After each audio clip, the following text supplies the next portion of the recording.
안녕하십니까. 여러분의 재간둥이 사이다 박지원입니다. 자, 잠시 후 10시면요. 대통령 취임 2주년 기자회견이 열립니다. 여러 가지 문답 자유롭게 가능하다고 하는데요. 우선 떠오르는 게 몇 가지 있죠. 최혜병 특검 문제, 김건희 여사 특검법, 그리고 지금 비공식으로 영수회담 추진할 때 특사가 있었다, 이런 얘기도 좀 나오고 있으니까 여러 가지 질문들이 지금 오갈 것인데, 과연 대통령이 어떻게 답변하고 또 기자들이 또 송곳 질문할 수 있을지 아마 주목이 되는 부분입니다. 저희도 이 소식 좀 다루고요. 자, 오늘도 시원하고 재미있는 소식들로 여러분의 출근길 함께 하도록 하겠습니다. 생방송 중에 궁금하신 점 있으면 댓글 주시면요, 소개해 드리도록 하겠습니다. 본격적으로 뉴스 인사이다 바로 시작하겠습니다.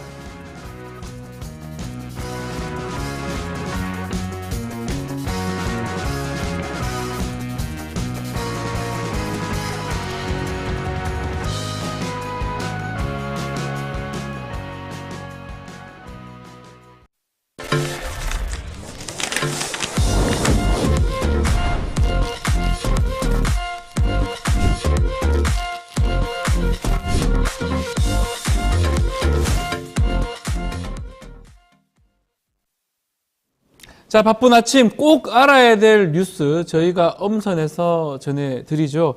듣기만 해도 이해가 쏙쏙 뉴스 픽 시간입니다. 자, 오늘도 전현주 뉴스토마토 기자와 함께 이야기 나눠보겠습니다. 안녕하십니까? 안녕하세요. 자, 지난 영수회담에 이어서 이번에는 윤석열 대통령이 이재명 대표한테 직접 전화를 했다면서요. 네, 맞습니다. 이야. 윤석열 대통령과 이재명 대표의 통화 사실은 민주당의 발표로 드러났는데요. 네. 민주당에 따르면 윤 대통령은 어제 오후 2시 40분쯤 직접 전화를 걸어서 건강을 염려하는 안부 인사를 했고, 이 대표는 이에 감사 인사를 건넨 것으로 전해지고 있습니다.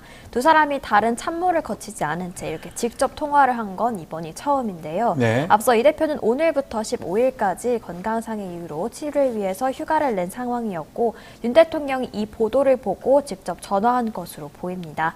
또 윤 대통령이 최근 참모들에게 이 대표의 번호를 저장했다, 이렇게 말하기도 했고, 필요하면 언제든 전화를 걸어서 함께 국정을 논의할 생각이다, 이렇게 말한 것으로 전해지고 있는데, 앞으로도 지속적으로 소통이 가능할지는 좀 지켜봐야겠습니다.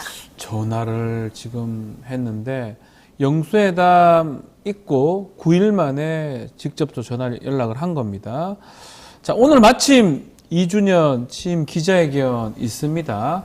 윤석열 대통령 뭔가 달라진 건가요? 소통 좀 하겠다, 이렇게 봐야 됩니까? 네, 일각에서는 그렇게 보고도 있는데요. 예. 어제 통화는 영수회담 이후의 첫 소통이었습니다. 이 영수회담이 빈손회담이었다, 이런 비판과 함께 또 협치는 물 건너갔다, 이런 얘기가 나오고 있었는데, 네. 이런 걸 좀 의식한 것 아니냐, 이런 이야기도 나오고 있고요. 또 계속해서 최상병 특검과 민생회복 지원금에 대해서도 어제 오전까지도 대통령실과 이재명 대표는 대립각을 세우는 모습을 보였던 터라 이 전화가 또 변화의 신호탄이 될지도 좀 주목이 되고 있습니다. 네. 또 윤 대통령이 오는 13일 황우여 국민의힘 비대위원장을 비롯한 새 지도부와 만찬 회동을 하는 것으로 전해지고 있는데요.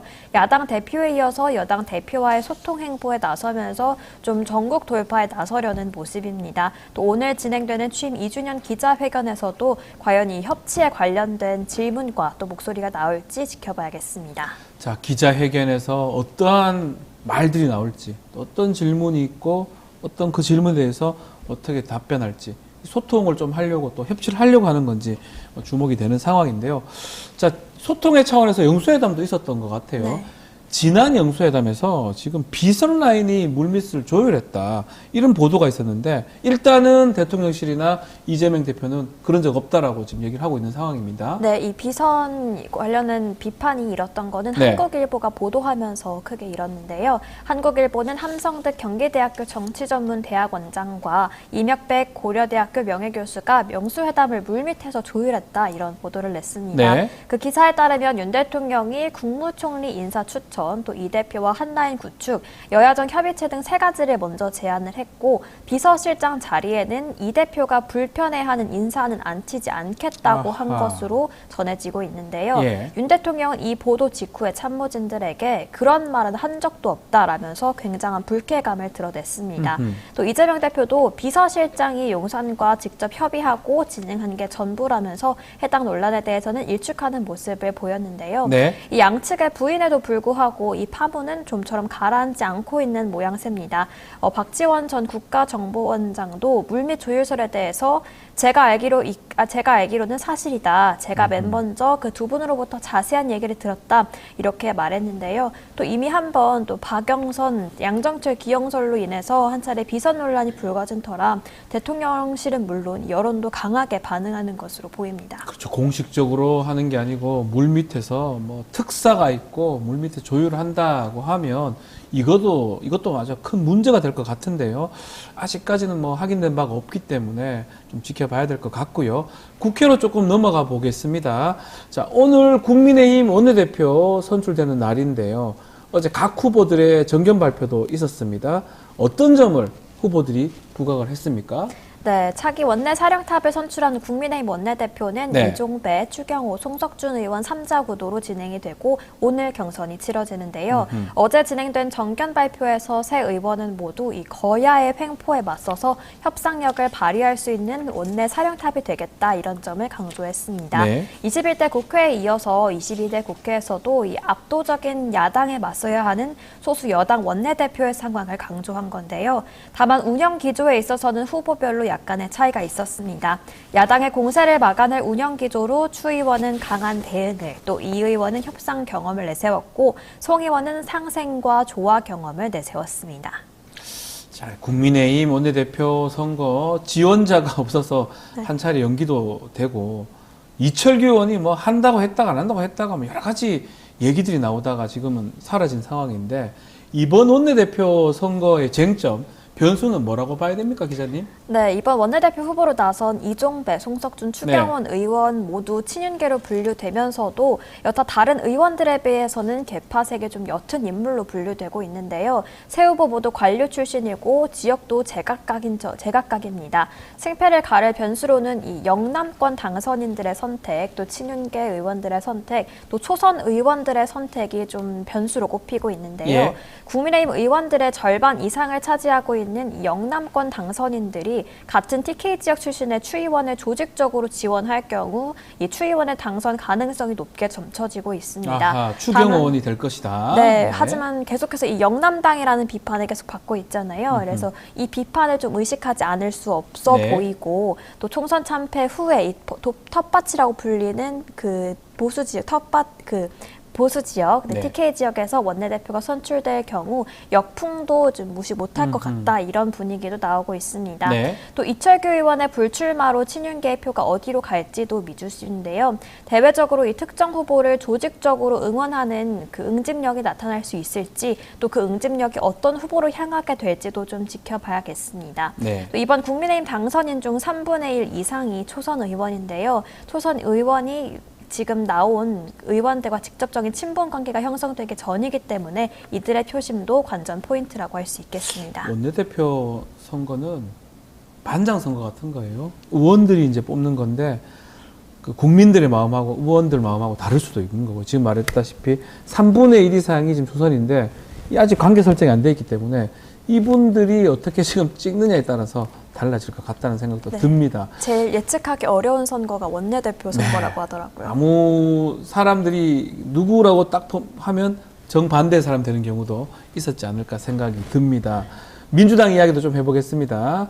어제 국회의장 선출 후보 등록이 마감이 됐는데 자, 4파전으로 진행이 된다고요? 네, 최근 박지원 국가정보원장도 출마 물망에 좀 올랐었는데 네. 불출마를 선언하면서 추미애 전 법무장관과 정성호 의원, 조정식 의원, 우원식 의원의 4파전으로 치러지게 됐습니다.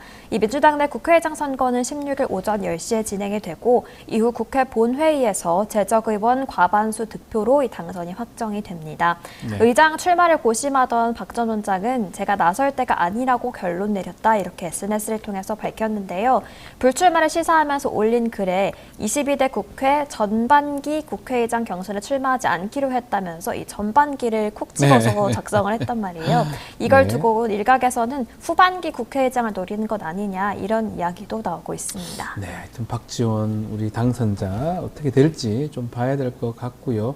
일단은 본회의에서 민주당에서 되면 뭐 본회의에서 통과하는 건 당연한 거니까 민주당에서 의원들이 어떻게 선출을 하느냐에 따라 달라질 것 같습니다. 이번 국회의장 후보를 보면 강한 국회, 실천 국회, 개혁 국회 이런 것들을 강조하고 있는데 누가 지금 가장 강력한 후보로 보입니까? 참 어려운 질문인 것 같은데요. 네. 통상 국회의장은 5선 이상 중진 의원 중에서 이제 비교적 개파색이 좀 옅고 또 온건파로 분류되는 인물들이 맡아왔습니다. 21대 국회의장만 봐도 그런 편이었는데 또 최다 선자가 맞는다는 정치권 관례와 나이 및 성별을 고려했을 때는 추 전 장관이 유력하다는 전망이 나왔었는데 이번에 또 5선 의원들이 경쟁에 뛰어들면서 이번에는 그 관례가 깨질 수도 있겠다 이런 분석도 나오고 있습니다. 또 민주당은 과반 득표한 후보가 없으면 1, 2위 득표자 간 결선 투표를 진행하기로 했는데요. 결선 투표로 가게 된다면 결국 국회의장은 이재명 대표 명심에 달렸다고 볼 수 있겠습니다. 현재 지지자들 여론과 당내 분위기가 사뭇 다른 만큼 어떤 결과가 나올지도 지켜봐야겠습니다. 자, 우리 댓글 중에 반딧불 추억님. 추다. 추경호, 추미애 둘 다 추씨네라고 하면서 그러니까 추씨가 이렇게 흔한 성은 아닌데 원내대표 후보 또 국회의장 후보로 각 당에서 나오다 보니까 추신수까지 얘기하면서 지금 글들을 주셨습니다. 글쎄요, 뭐 누가 될지 한번 지켜봐야 될 것 같고요. 국회의장 선거도 마찬가지예요. 의원들이 없습니다. 네, 맞습니다. 100% 예측할 수 없습니다. 우리 뭐 국민 여론조사를 보면 우리 토마토에서 조사를 했지만 추미애 뭐 그 의원이 가장 유력하다고 되어 있긴 한데 의원들은 또 어떻게 할 줄 알 수가 없습니다. 또 정성호 의원도 강력하게 좀 거론이 되고 있더라고요. 그러니까 아마 결과는 끝까지 가봐야지 알 수 있지 않을까 생각이 듭니다. 자, 의료 공백 얘기도 좀 해보겠습니다. 지금 의정 갈등 상황에서 의료 공백이 장기화되면서 정부가 외국 의사 면허 가진 사람 수술을 할 수 있도록 진료할 수 있도록 허용했는데 이게 가능한 얘기인지 또 그리고 의료계 반발이 상당히 있을 것 같은데요. 어떻습니까? 네, 맞습니다. 정부가 이 전공의 집단 사직에 따른 의료 공백에 대응하기 위해서 의료법 시행규칙을 개정하겠다고 예고했는데요. 이 개정 내용은 외국 의사 면허를 가진 사람도 국내에서 의료 행위를 하게 할 수 있겠다라는 겁니다. 다만 이 기간과 업무 내용에는 제한을 뒀는데 보건의료 심각 단계일 때 한해서 또 적절한 진료 역량을 갖추고 대학병원에서 전문의의 지도 감독 하에 의료 행위를 하는 경우 가능하고 또 별도 의료기관 개설이나 독자적인 진료는 불가합니다. 이에 의사협회는 무분별한 외국인 의사 진료 허용은 결국 국민의 건강권을 위협하는 일이라면서 비판하고 나섰는데요. 이 숙련된 해외 의사들이라면 한국에 올 이유가 없고 또 그렇지 않은 외국 의사라면 환자들도 진료를 받기 꺼려할 거라는 겁니다. 오늘자 조선일보 사설 외국 의사 긴급 수입 사태까지 불러들인 의정 갈등에서도 의사 인력 공급원을 외국으로까지 폭을 넓히는 그 계기는 마련이 됐다면서도 이 적지 않은 난관을 예상하고 있습니다. 자, 이런 가운데 정부의 의대 증원 절차에 대한 또 다른 변수가 등장했습니다. 대학별로 이제 학칙을 개정해야 되는데 이걸 부결시킨 대학들이 나타나고 있다면서요. 네, 맞습니다. 이 정원을 내리려면 대학별로 학칙을 개정해야 하는데 일부 거점 국립대학교에서 이걸 부결시키는 움직임이 나타나고 있습니다. 먼저 부산대가 지난 7일 정원을 결정하는 최종 학칙 개정 절차를 진행했는데 심의기구인 교무회의가 사회적 합의가 필요하다면서 학칙 개정안을 부결시켰습니다. 뿐만 아니라 제주대도 의대 증원 학칙 변경이 부결됐고 강원대도 증원 절차 집행 정지에 대한 법원의 결정이 나온 뒤로 학칙 개정 심의를 미루기로 했는데요. 현재까지 정원 증원이 예고된 32개의 학교 가운데 12개 대학이 학칙 개정을 마무리한 상태고 개정 절차가 아직 진행 중인 학교가 꽤 많이 남아있는 만큼 이 부결 움직임은 더 늘어날 수 있을 것으로 보입니다. 또 이에 대해서 교육부는 학칙 개정은 교육부가 정한 사항을 그대로 따라야 하는 이른바 기속행위라고 못 박았는데요. 따라서 이에 따르지 않을 경우 시정명령을 내리고 학생 모집 정지 등의 이런 강력한 조치를 취할 것이라고 있다고 경고하기도 했습니다. 알겠습니다. 자, 오늘 뉴스픽 여기서 마무리하겠습니다. 전윤주 기자님, 감사합니다. 네, 고맙습니다. 자, 생방송 댓글 참여 계속해서 부탁드리고요. 저는 잠시 후 현장 콜로 돌아오겠습니다. 조금만 기다려 주십시오.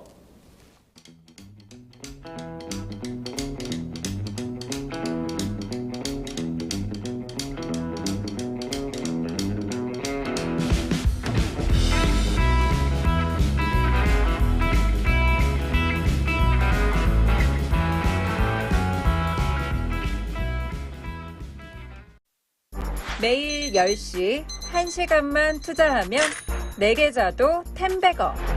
개장하자마자 급등? 따라잡아도 되나? 1분 대기조 점상이 답변해줍니다. 바쁜데 특징 중? 언제 공부해? 1시간만 투자하세요. 점상이 정리해줍니다. 단기로 치고 빠질 종목 없나? 매일 오전 10시 점상이 골라줍니다. 매일 오전 10시엔 점상을 잡아라. 유튜브에서 점상 시크릿을 검색하세요. 자, 그동안 연금 관련 법안을 다수 내는 등 공무원 연금 개혁에 주도적으로 참여한 분입니다. 자, 현재 국회 연금개혁 특별위원회 야당 간사를 맡고 있는 김성주 더불어민주당 의원과 함께 연금 개혁 관련된 이야기 나눠보는 시간 마련했습니다. 자, 의원님 나와 계십니까?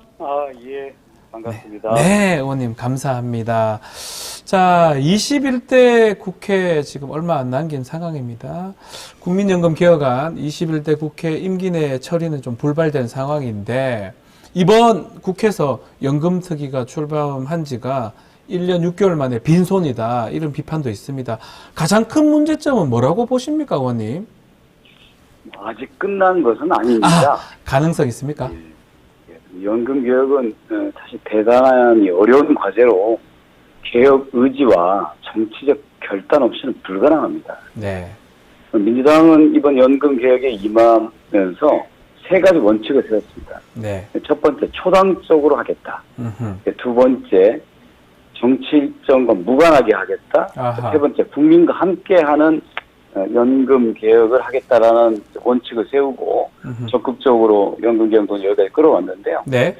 이제 문제는 말로는 정부가 연금 개혁을 하겠다고 하고서 실제 해야 할 일을 전혀 하지 않았고요. 음흠. 여당은 이번 국민 공론조사에서 더 내고 더 받겠다고 하는 시민 대표단 다수가 선택한 안을 네. 계약이라고 공격하다가 음흠. 느닷없이 구조개혁이 필요하다면서 지난 1년 6개월간 논의를 원점으로 돌리려 했습니다. 네. 결국은 정부의 의지 부족, 그다음에 여당의 무책임한 태도가 이런 어려움을 낳았다고 보고요. 네. 특히 이제 소득 대체율을 놓고 단일한 합의가 안 되어서 네. 현재 2% 차이를 그대로 국민들한테 알리고 음흠. 어떻게 할 것인가를 묻는 기자회견에서 갑자기 여당 측에서 연금 개혁의 무산을 선언한 것입니다. 아하. 아직 기회는 남아 있습니다. 시간이 그러나, 아직 남아 있다. 예. 네, 그러나 대통령과 여당의 태도가 음흠. 바뀌지 않는 한 아무 성과도 없이 끝날 수도 있습니다. 이제는 여러 차례 연금 개혁 의지를 밝혀온 윤석열 대통령이 예. 책임 있게 나설 때입니다. 음흠. 그 의원님께서 이번 국회에서 이 국민연금, 연금개혁 반드시 간철해야 된다 이렇게 강하게 드라이브를 걸었잖아요. 그 이유는 정확하게 뭡니까, 의원님? 우리나라 이제 국민연금 제도가 도입된 게 1988년인데요. 네. 그 당시에는 워낙 가입에 대한 저항이 높았기 때문에 3% 보험료에 70% 소득 대체율을 제시했습니다. 네. 그건 이제 9%까지 보험료는 올랐고 네. 소득 대체율은 현재 40%까지 낮아지고 있는데요. 네. 그러다 보니 노후 소득 보장도 약하고 음흠. 재정 안정성도 떨어지게 된 것입니다. 네. 이거는 국민의 잘못이 아니라 정부와 국회의 책임입니다. 소득 대체율을 너무 낮춘 거고 네. 보험료 인상을 제때 하지 않은 탓이죠. 음흠. 그래서 우리나라가 이제 노빈곤 국가이자 예. 최저출산 국가로서 연금 개혁 과제가 더 복잡해진 겁니다. 네. 노후소득 보장 수준도 높이고 재정 안정성도 기하는 이중 개혁의 과제가 있는 거거든요. 네. 그래서 보험료율과 소득 대체율을 일정하게 함께 인상해야 될 필요성이 생긴 겁니다. 예, 그런데 지금까지 17년 동안 예. 5개 정부를 거치는 동안에 무수히 많은 논의가 있었지만 한 번도 진지한 논의가 테이블에 오르지 못했습니다. 그래서 아하. 이번 21대 국회에서 예. 이걸 마무리하지 못한다면 앞으로 더 큰 어려움과 부담을 미래에 넘길 수밖에 없다는 생각에 이번에 꼭 해야 된다라고 주장해온 것입니다. 자, 의원님께서 지금 뭐 보험료율, 소득 대체율 여러 가지 좀 용어들을 얘기를 하셨는데 조금 쉽게 보험료율하고 소득 대체율 등 좀 설명 좀 부탁해도 될까요? 이게 국민연금도 보험과 같은 원리거든요. 네, 보험이다. 자동차 보험의 경우 사고가 나면 그렇죠. 수리비, 치료비 등을 받는데 그 돈은 가입자들이 낸 보험료에서 나오는 거거든요. 네. 국민연금도 마찬가지입니다. 가입자인 국민들이 같이 보험료를 냈다가 네. 은퇴한 후에 그거를 국가로부터 지급받는 거죠. 그렇죠. 그러나 이제 이 민간 보험과 다르게 사회 보험이기 때문에 국민 모두가 의무 가입을 해야 되고 소득에 따라서 납부를 하고 또 이 소득 대체율에 따라서 네. 혜택을 연금을 받는 겁니다. 그러면 이제 보험료율이라고 하는 것은 현재 우리나라는 9%로 되어 있고요. 네. 절반은 이제 고용주가 부담합니다. 어려운 게 이제 소득 대체율인데 소득 대체율. 소득 예. 대체율이라면 내가 예를 들어서 평생 한 300만 원 정도를 벌어왔는데 예. 내가 은퇴한 후에 얼마 정도를 받을 수 있느냐는 겁니다. 아. 그래서 이제 소득 대체율 현재 40%로 낮춰지게 돼 있는데 네. 내가 300만 원을 평균적으로 벌었다고 하면 40% 곱해서 매월 120만 원을 지급받는 겁니다. 그게 소득 그거는 대체율. 내가 예. 과거에 보험료를 얼마나 내느냐가 중요한 게 아니고 내 평균 소득의 네. 40%를 지급받는 거기 때문에 네. 굉장히 중요한 이런 걸 보고 이제 급여가 정해져 있는 확정 급여형 DB형이라고 얘기하는 겁니다. 그게 예. 일반 그 민간 보험과의 가장 큰 차이점입니다. 결국 지금 말씀대로라면 보험료율은 합의를 봤는데 소득 대체율을 여야가 막판에 합의를 못 봤다. 이것 때문에 결국은 아직까지는 결렬돼서 정해지지 않은 상황이다. 이렇게 봐야 되겠네요. 예, 그렇습니다. 연금하면 연금 고갈 얘기 계속 나오잖아요. 예. 일각에서는 국민연금이 불과 한 30년밖에 안 남았다. 이런 주장도 나오는데 이건 어떻게 봐야 됩니까? 진짜 고갈되는 겁니까, 의원님? 예. 아, 그래요? 연금 제도가 이제 처음에 도입됐을 당시에는 예. 이렇게 사람들이 오래 살지 않았습니다. 그 당시에는 뭐 예를 들어 독일의 1887년에 처음에 네. 이 비스마르크 정부 때 연금제도 도입될 때 평균 수명이 45세였습니다. 수명이 그렇죠. 예. 그러니까 우리나라 80년대 말에 도입할 때도 평균 수명이 한 70대? 근데 지금은 이제 80, 90까지 가거든요. 90까지 가니까. 그래서 이게 문제네. 오래 예, 살았으면. 보험료라고 하는 게 낸 기간과 받는 기간이 어느 정도 일치해야 되는데 네. 낸 기간은 길지 않고 받는 기간이 길어지기 때문에 당연히 수지 문제, 네. 적자 문제가 발생하게 됩니다. 그래서 지금까지 이제 선진국들은 계속 보험료를 올리고 소득 대체율을 조금씩 낮추는 계획을 해왔는데, 네. 근데 이제 우리나라 같은 경우에는 원래 노후 보장이 제대로 안 돼 있기 때문에 소득 대체율을 더 낮추면 네. 노후 빈곤에서 벗어날 방법이 없는 것입니다. 아. 이제 그래서 보험료율도 일정하게 올리고 소득 대체율도 같이 올려야 되는 게 우리 어려운 과제인데, 네. 그러다 보니까 기금 소진 시기가 자꾸 당겨지는 그런 어려움이 좀 있습니다. 네. 그래서 이제 이 문제를 해결하려고 하면 국민들한테 모든 걸 다 부담하라고 하는 것은 사실은 어렵습니다. 네. 일본의 경우에는 연금 개혁을 하면서 우리가 18.4% 이상은 더 이상 국민들한테 부과하지 않겠다. 네. 나머지는 정부가 책임지겠다. 이렇게 하는 게 필요하거든요. 독일도 기금이 부족하면 연방 정부가 25% 범위 내에서 우리가 빌려주겠다. 네. 이렇게 해서 연금 제도 지속성을 가져왔는데 우리는 모든 것을 국민들의 부담으로만 하다 보니까 국민들도 이제 먹고 살기 힘들고 그렇죠. 소득도 많지 않은데 보험료를 뭐 18%, 20% 내라고 하면 감당이 안 되는 거죠. 네. 그래서 이제 연금 개혁이 굉장히 어려운 거고요. 또 이제 기금 소진 시기에는 현재 지금 뭐 한 30년 안팎을 봅니다만 이번에 네. 보험료율과 소득대출 조정하면 한 10년 정도 그 기간이 좀 늘어납니다. 늘어날 수 있다. 예, 근데 거기에다가 현재 예. 지금 우리가 국민연금 기금을 국민연금공단에서 운용하고 있는데 네. 현재는 목표 수익률이 4.5%입니다. 이거를 1.1%, 5.5%만 5.5로만 올려도 약 10년 이상의 이 기금을 연장할 수가 있거든요. 네. 그래서 여러 가지 방안들을 조합을 해서 최대한 기금 소진 없이도 이 연금 제도를 지속하게 하는 게 이번 연금 개혁의 굉장히 중요한 목표입니다. 지금 설문조사 보니까 더 내고 더 받자가 56%로 1위를 차지했더라고요. 예. 근데 또 더 내고 그대로 받자 이것도 2위던데 어떻게 봐야 됩니까? 더 내고 더 받는 게 맞습니까? 아니면 그대로 받으면 또 이게 연금 모자라는 거 아닌가 싶기도 하고요. 그러니까 재정적 측면만 생각하면 네. 보험료는 올리고 그다음에 받는 금액은 깎는 게 맞겠죠. 줄이는 게 맞겠죠. 예. 예, 근데 그러려고 하면 예. 국민들 부담을 늘어나는데 혜택이 줄어드니까 국민들 동의하기 어렵겠죠. 화가 날 수 있습니다. 예, 그래서 적정한 수준의 보험료 인상과 그에 따라서 소득 대체를 올려주지 않으면 국민들이 이 개혁을 받아들일 수가 없는 겁니다. 네. 이번 국민 공론 조사는 국민 1만 명을 대상으로 연령별, 성별, 지역별로 500명을 뽑은 후에 네. 첫 조사에서는 재정 안정론이 소득 보장론보다 높았어요.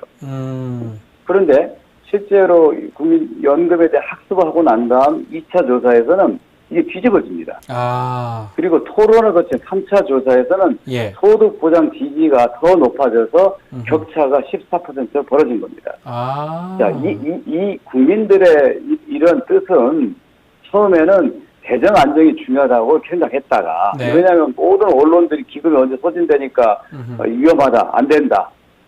미래 세대를 위해서 더 보험료 내라고 했기 때문에 재정 안정론을 지지했다가 연금 제도라는 게 결국에 노후 보장을 위해서 만들어진 제도구나. 네. 그 노후 보장 없이 재정적 지속 가능성만 고려해서는 안 된다는 판단을 하게 된 거죠. 그러면 이제 답이 나온 거거든요. 국민들은 예. 내가 조금 더 내더라도 더 받을 수 있는 방안을 선택한 겁니다. 그거는 깊이 상식에 가까운 거거든요.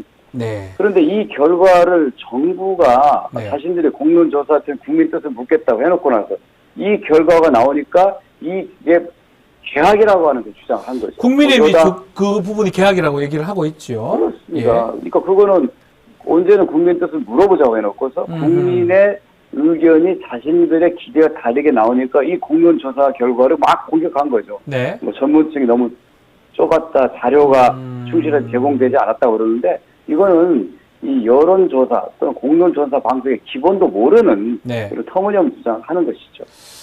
참, 그런 내용이 아마 맞는 것 같아요. 이제 국회 발표 본 공적연금 강화 국민행동이 기자회견을 열면서 국민의 뜻 무시했다면서 강하게 반발을 했는데, 자, 뭐, 21대 국회 아직 끝난 거 아닌데 왜 최종 불발된 거냐, 이런 비판도 있습니다. 의원님께서 답을 좀 주시면 좋을 것 같습니다. 그러니까 저도 조금 당황스러운 게요. 네. 이제 그 기자회견 한 날 여야 간사 같이 만나서 네.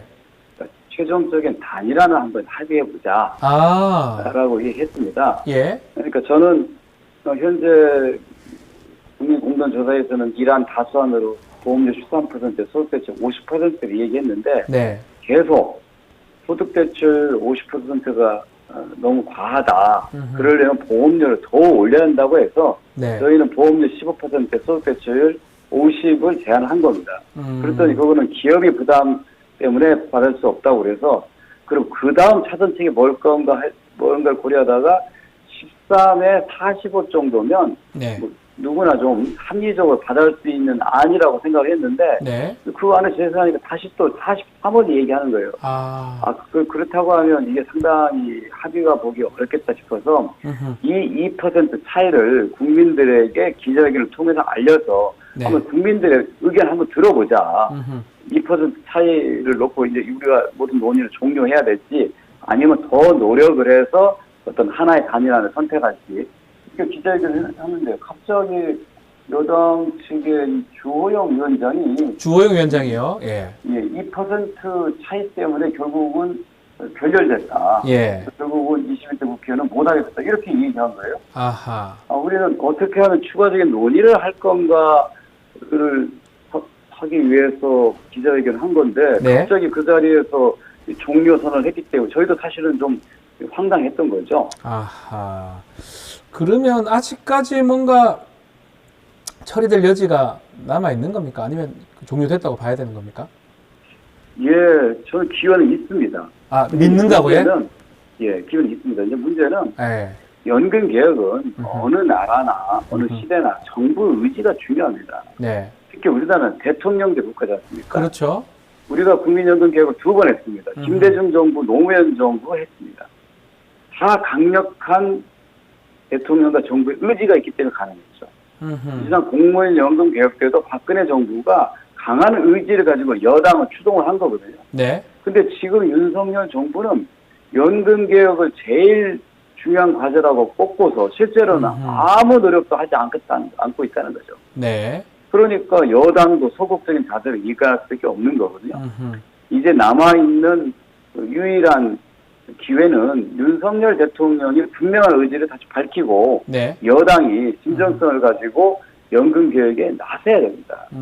지금 17년 동안 무수한 연금 개혁에 대한 시도가 있었지만 문턱도 한 번도 넘지 못했는데요. 네. 이번에는 그래도 최종적인 합의 순간에 다다라 있는데 거의 결승전 앞에서 이대로 멈춘다고 하면 결국은 연금 개혁을 추진했다고 하는 정부와 여당의 지금까지 주장이 사실은 사기가 되는 것입니다. 지금이라도 윤석열 대통령 정부에서 이걸 받는다면 정량적으로 받는다면 21대 처리가 가능하다 이 말씀이시네요. 그렇습니다. 저는 민주당이 제안한 보험료 13%, 네. 소득세율 45%는 국민들의 의사도 반영하고 네. 그리고 재정적 지속 가능성도 고려한 가장 합리적인 안이라고 생각합니다. 아하. 그 안으로 하지 않는다고 하면 당장이라도 저희들은 입법할 수 있다. 이렇게 말씀드립니다. 좀 전에 말씀하긴 했지만 윤석열 정부에서 그 개혁 과제 중에 연금 개혁을 가장 1순위로 얘기를 하지 않습니까? 그렇습니다. 그렇다면 윤석열 정부, 윤석열 대통령도 이 정도면 받아서 빨리 좀 처리하는 걸 생각할 건데 아직까지도 정확하게 그렇게 되면 이제 윤석열 정부의 공이 되겠죠.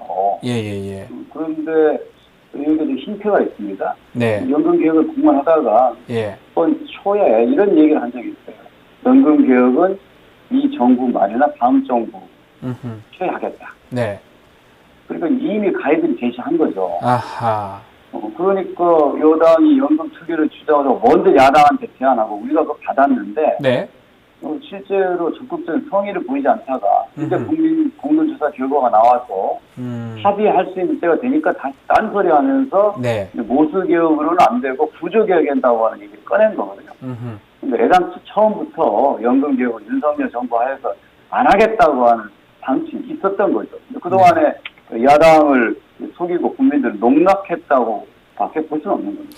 오늘 마침 윤석열 대통령의 2년만 회견이 기자회견 있잖아요, 오늘. 이때 연금개혁에 대한 의지를 다시 좀 밝히고 그에 따라서 여당이 적극적으로 협상에 나서는 거지 남은 21대 국회 며칠 안에 17년 동안 못했던 연금개혁의 어려운 과제를 마무리할 수 있는 마지막 기회입니다. 의원님, 끝으로 21대에서 만약 처리가 안 되면 이제 22대 국회로 가는 거잖아요. 22대에서는 어떻게 해야 된다고 보십니까? 보통 저의 경험에 의하면 연금 특위 구성하느라고 한 1년 걸리고요. 1년 걸린다고요? 예, 논의하느라고 1년 또 걸리면 그럼 바로 지방선거입니다. 예. 그 다음 해가 대통령 선거고요. 그렇죠. 지금까지 제가 이렇게 정치 일정 선거에 무관하게 여기까지 끌어온 거는 야당의 사실은 노력 때문이었는데 네. 그런데 지금 21대 국회에서도 마무리 못한다면 지금 당장 이제 선거가 없지 않습니까? 그렇죠. 다음 국회가 어떻게 또 하겠습니까? 아하. 그래서 이번에 반드시 21대 국회에서 필요한 노수개혁의 과제를 마무리하고 네. 구조개혁 등은 22대 국회에서 시간을 두고 충실히 논의해서 가면 된다. 이번은 모든 개혁을 완성하는 게 아니라 제1단계 개혁의 첫걸음을 띄는 것이다. 라고 저희는 생각합니다. 알겠습니다. 뭐 며칠 안 남았지만 21대 국회 끝까지 좀 최선을 다해 주시기를 뭐 국민들은 아마 바라지 않을까 생각이 듭니다. 이 연금개혁 사안이 좀 쉽지는 않습니다. 다음에 스튜디오에 직접 우리 의원님 좀 모셔도 되겠습니까? 네, 좋습니다. 모셔서 직접 말씀을 한번 들어보는 시간도 갖도록 하겠습니다. 오늘 말씀은 여기까지 듣겠습니다. 감사합니다. 예, 고맙습니다. 지금까지 더불어민주당 김성주 의원과 함께 했습니다. 자, 저는 잠시 후 이슈 3합으로 돌아오겠습니다. 조금만 기다려 주시기 바랍니다.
자, 매주 목요일 톡 쏘는 정치 평론 시사 맛집 이슈 3합 시간입니다. 김필성 변호사, 신주진 변호사 두 분 나오셨습니다. 안녕하십니까? 네, 안녕하세요. 안녕하십니까? 네. 두 분하고 있으면 편합니다. 삼변 시대 같아요. 세 사람 변호사이기도 하고 또 같은 또 시대를 또 살아오다 보니까 생각하는 것도 비슷한 것 같기도 하고. 자, 고정 질문으로부터 시작하겠습니다. 두 분 이번 한 주 동안 가장 주목했던 또 가장 인상 깊었던 뭐 뉴스라든지 이슈 어떤 게 있습니까? 우리 신 변호사님부터. 저는 영수회담에서 네. 비선 라인이 가동됐다. 그러니까요. 네, 근데 예. 그 비선 라인이 나온 대화가 네. 너무 구체적인 거예요. 네. 그래 굉장히 구체적이었기 때문에 그게 실제로 뭐 비선 라인을 통해서만 영수회담이 막 준비가 좀 모든 과정이 이루어진 건 아니고 네. 당초에 그런 라인이 작동했을 거는 맞는 것 같다. 좀 그런 생각이 들면서 그 나왔던 대화들이 뭐 예를 들면은 총리의 이재명 대표의 대선의 경쟁자가 아닌 사람을 올리겠다. 네. 뭐 그런 거라든지 그런 구체적인 대화들이 굉장히 좀 재밌었다. 그런 생각이 들어요. 진짜 같아요. 어때요? 저는 그분 두 분이 그거를 막 말을 맞춰서 우리가 이런 걸 안 했는데 했다고 역할했다고 막 보도를 하자. 이렇게 할 수는 없고 최소한 그 본격적으로 회의에 진입할 때는 뭐 손준호 실장이라든지 다 이렇게 라인이 했겠지만 그 전에 영수회담이 이제 물밑에서 이야기가 나올 때 그 전에는 분명히 어느 정도 일정 역할은 했을 것이다. 네. 예, 그렇게 보여져요. 그냥 없는 얘기를 하진 않았을 것이다. 네. 그래서 이 구체적인 얘기들이 너무 눈에 띄었다라고 말씀 주셨습니다. 우리 김필성 변호사님 이번 한 주 동안 어떤 이슈가 가장 눈에 띄었습니까? 어제까지 뉴스가 연속으로 나왔는데요. 별로 논의가 안 되고 있는 주제인데 어떤 사실 겁니까? 매우 중요한 게 있습니다. 그 일본에 예. 일본에서 지금 우리 그 네이버 자회사인 맞습니다. 예, 라인이라는 메신저가 있어요. 우리나라에서는 별로 안 쓰는데 네. 사실 우리나라에서 가장 성공한 소프트웨어 중에 하나입니다. 이게 네. 그 일단 일본하고 태국에서는 우리나라 카톡 수준으로 많이 쓰는 메신저고요. 동남아에서 상당한 영향을 가지고 있는 메신저여서 지금 세계적인 기준에서 봐서도 그 동남아시아 쪽에서 가장 강한 영향력을 갖고 있는 메신저 중에 하나라고 하는데 이 메신저를 개발한 것이 네이버의 원래 자회사였던 일본의 자회사에서 개발을 했던 거거든요. 네. 근데 그 회사가 지금 일본의 소프트뱅크하고 이제 공동 출자해서 만든 회사에서 지금 관리하는 그러니까 라인 재팬이라고 하는 곳에서 하고 있는데 네. 그 지난 그러니까 3월 5일 날 그다음에 4월 16일 두 차례에 걸쳐서 일본 정부가 네이버와 자본 관계를 재검토하라는 행정명령을 내렸어요. 네, 일본에서. 예, 근데 정부가. 예, 그 나왔을 때 이건 그러면 일본에서 이걸 뺏어가려고 하는 거 아니냐. 실제로 그 자회사긴 하지만 이걸 사실은 우리나라 네이버에서 개발한 거고요. 네. 담당 총괄 책임자도 우리나라 사람이었거든요. 네. 근데 이제 그런 얘기가 나와서 이거 국가적으로 대응을 해야 된다. 이거 플랫폼을 뺏어가는 거다. 이게 단순히 일본만이 아니라 태국도 사용을 하고 동남아에서 지금 널리 사용하고 있는 메신저라서 우리한테는 되게 중요한 사실은 뭐 카톡 같은 걸 외국의 카톡 위치 찾아오서 되게 중요한 예. 근데 별로 대응 같은 것도 안 하고 예. 일본 정부도 뭐 우리가 뭘 이걸 내놓으라는 건 아니다는 식으로 얘기를 해서 뭐 그렇게 미적지근하게 대응한 것처럼 안 보이는 모습을 보이는데 네. 이번 주에 저기 실제로 네이버하고 그러니까 그 모회사인 소프트뱅크하고 저기 네이버 사이에서 지분에 대한 지금 협상이 이루어지고 있고 지금 소프트뱅크는 우리가 무조건 대주주 돼야 되고 그다음에 기술 종속이나 이런 것들 네이버에서 끊어내겠다라는 거 아예 전제를 하고 지금 협상을 하고 있다는 네. 거예요. 근데 지금 네이버 쪽에서 말씀드렸던 것처럼 우리나라 책임자가 이미 물러난 상태고 여기에 대해서 밀리고 있는 상황인데 네. 이게 조금 제가 말이 좀 길어집니다. 설명을 좀 괜찮습니다. 드리면 우리나라하고 이제 일본은 우리나라하고 좀 달리 행정 권력이 매우 강한 나라입니다. 네. 그래서 우리나라도 행정소송이라고 하는데 우리나라 행정소송인 경우에는 소송에서는 정부를 그러니까 행정부를 상대로 사인 그러니까 이제 국민이 이기는 경우가 꽤 있거든요. 네. 근데 일본에서는 거의 없습니다. 거의 없다. 일본에서는 그 일반 변호사들하고 이제 저도 좀 일 때문에 만나서 얘기를 해보고 하면 행정소송이라는 걸 하는 것 자체가 엄청난 모험이고 예. 그리고 이거를 맡았을 경우에 그 오히려 이제 우리가 행정부 쪽이 찍혀가지고 변호사가 뭐 이런 걸 걱정할 정도로 행정소송이 거의 안 돼요. 그러니까 네. 행정부에서 뭘 하겠다고 나오면 이거를 간단하게 볼 문제가 아니거든요. 네. 그리고 이런 플랫폼을 소프트웨어를 뺏어간다 그러면 국가 차원에서 왜냐면 일본도 정부가 개입하는 거니까 국가 차원에서 대응을 해야 되는데 네. 지금 별다른 대응 없이 했다가 이미 협상이 그렇게 이루어지고 있고 한국이 지금 그 이사회에서 한국인 다 물러났거든요. 지금 네. 전부 일본인이 차지하고 있어서 이미 경영권은 내준 상태가 되고 있는 거예요. 상황이고. 예. 그러니까 여기에 대해서 지금 어떻게 대응을 할 건지 이렇게 밀린 상태에서 여기에 대해서 여전히 우리나라 정부도 그렇고 뭐 정치권도 그렇고 별다른 반응을 보이지 않고 무엇보다 중요한 뉴스가 안 되는 느낌이에요. 네. 그래서 좀 답답하기도 해서 요걸 제가 네. 예, 그런데 오히려 신 변호사님. 한국에서 아무 일도 안 한 게 아니라 굉장히 특이한 이례적으로 외교부가 나서서 예. 일본의 총무성이 요청을 해요. 한국에서의 여론이 너무 안 좋으니 좀 한국 언론과 인터뷰를 통해서 그렇게 좀 좋은 얘기를 좀 해라. 예, 이렇게 예, 했는데 그 일본 도쿄 특파원단이 예. 이런 거를 전화 통화로 해서 인터뷰를 하는 게 어떠냐? 우린 거절이다. 이렇게 하면은 일본의 이야기를 우리가 한국에 전달하는 것밖에 안 된다라고 하면서 도쿄 특파원단이 그런 걸 거절했습니다. 네. 이건 맞지 않다. 그런데 외교부가 나서서 한국의 한 언론사 중앙일보와 일본 총무성을 연결해줘서 전화 통화로 그렇게 일본의 입장을 또 보도를 해준 거예요. 네.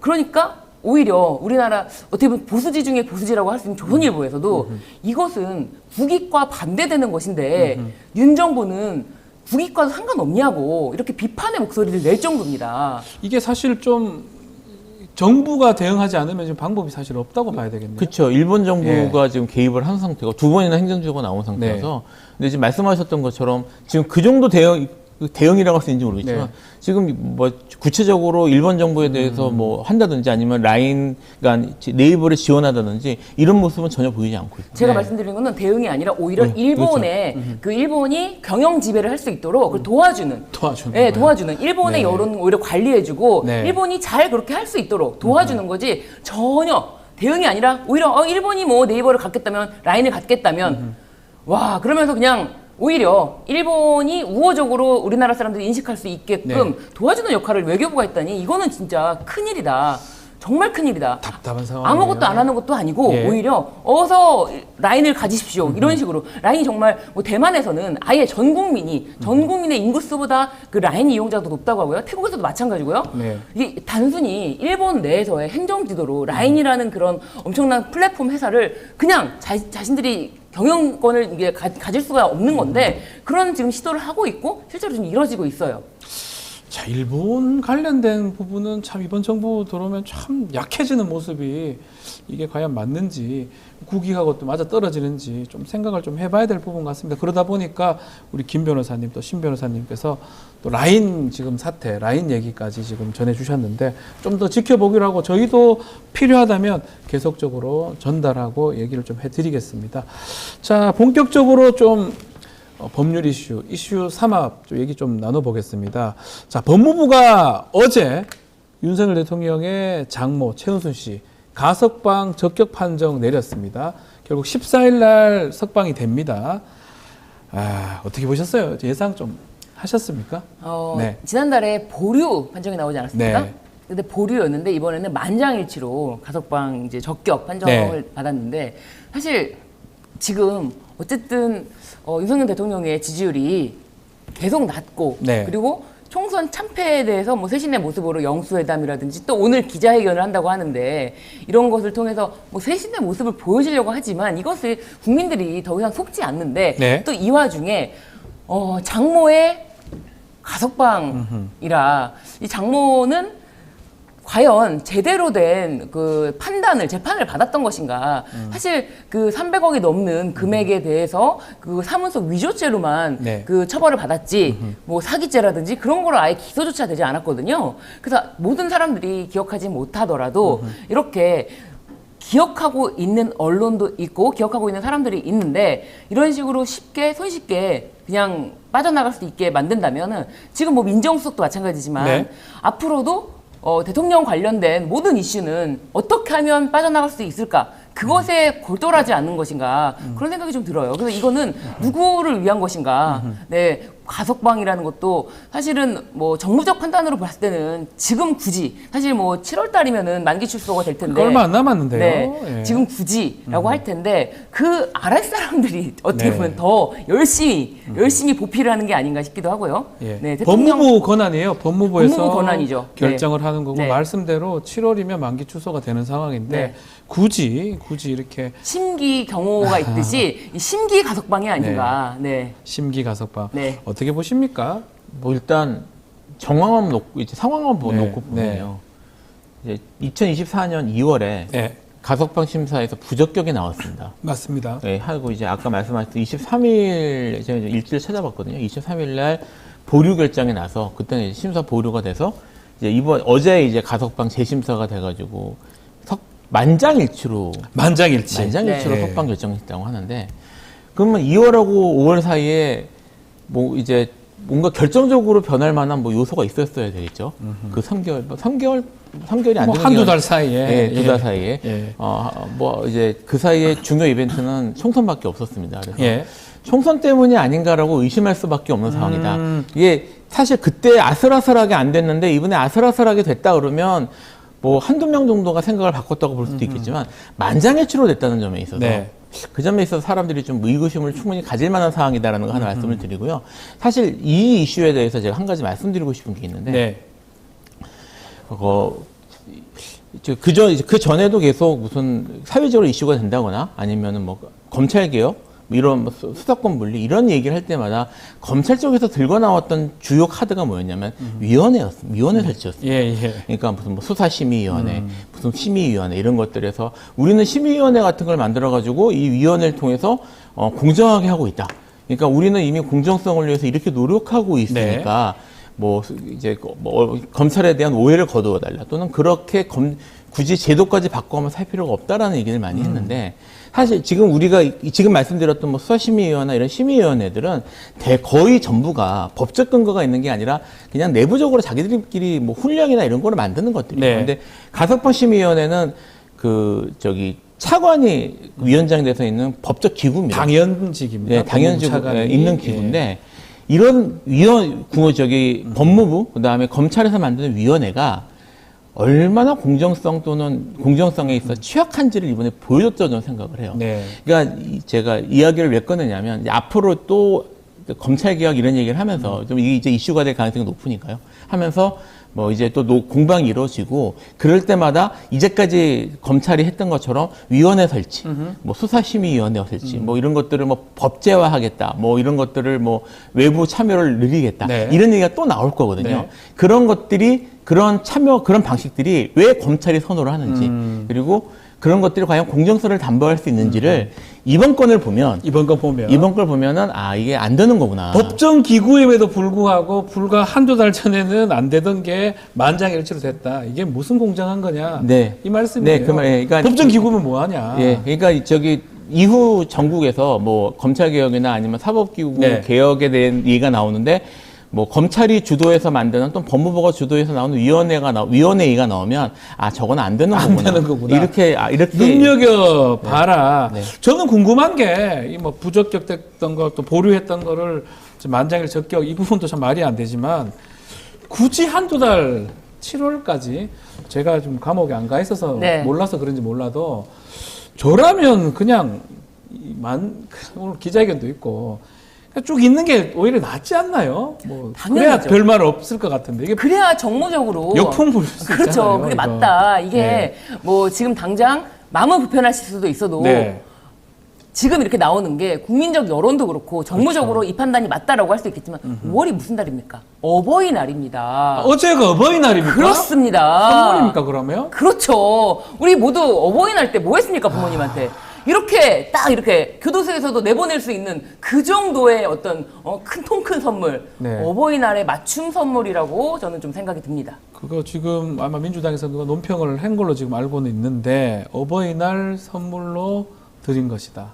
이게 저도 이제 사실 견학만 가봤습니다. 연수원때 견학만 가보긴 구치소 견학 가고 접견 가시잖아요. 접견은 가는 거죠. 실내. 실내까지 들어가는 건 네. 그게 없으니까. 뭐 저도 이제 일 때문에 만나보면은 정말 하루도 있기 싫은 거. 당연하죠. 예, 그래서 당연한 겁니다. 예.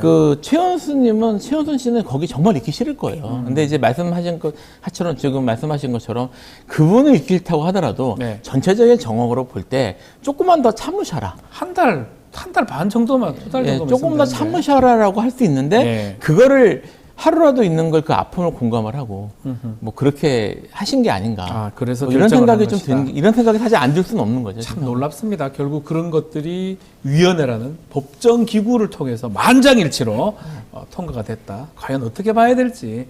자, 오늘 기자회견 있는데 이런 질문 아마 나올 것 같기도 한데요. 자, 오늘 취임 2주년 윤석열 대통령 기자회견 있습니다. 어떻게 진행될까요? 모든 현안 얘기 나오고 의혹 해석될 수 있는 그런 자리 될까요? 질문이 있어도 네. 답변이 기대할 수 없다. 왜냐면은 뭐 예를 들면은 가석방 된 거, 예. 장모 가석방 된 거 요 질문이 질문하면. 만약에 나온다. 네. 그러면은 그거는 뭐 가석방 심사위원회에서 알아서 결정하신 거기 때문에 저는 뭐 거기에 뭐 그다지 관여한 적이 없다. 라든지 뭐 답안이, 예를 들면은 뭐 최상병 사건 네. 그거는 뭐 공수처에서 법과 원칙에 따라서 수사를 하고 있으니 네. 그 후에 또 판단을 하시죠. 네. 제가 볼 땐 다 그런 식으로 그냥 다 지금 두고 보자, 판단을 미뤄두자, 뭐 이런 어떤 그런 대답만 나올 것이다. 질문을 열어둔다는 게 사실 이걸 가지고 어떻게 이슈가 된다는 것 자체가 좀 우습다. 네. 그리고 지금 기자회견 자체가 이렇게까지 이슈가 된다는 게 굉장히 우습다라는 생각이 드는데 네. 어떤 질문을 하느냐가 문제가 아니라 그 뭐 알아서 두시죠라고 하더라도 네. 그 질문 다음에 연속적으로 또 질문이 들어가야 되거든요. 그렇다면 그러니까 그 질문 하나만 가지고는 절대 말을 이끌어낼 수가 없어요. 네. 그냥 빠져나가면 끝이에요. 그리고 아니 답변 시간을 제처럼 이렇게 짧게 하는 게 아니라 길게 한다면은 네. 그리고 다음 질문하시죠라고 하면 다음 사람에게 순번이 넘어가면은 아예 준비된 다른 질문을 하게 되면은 이건 하나만한 기자회견이 된다. 그래서 그 답변에 따라서 그 연속 질문이 들어가서 조금이라도 대통령이 불편해하는 거 상관없이 조금이라도 구체적으로 좀 답변을 끌어낼 수 있는 그런 질문이 중요하다. 송곳 질문 같은 게 좀 있어야 된다. 그렇습니다. 기자들의. 네.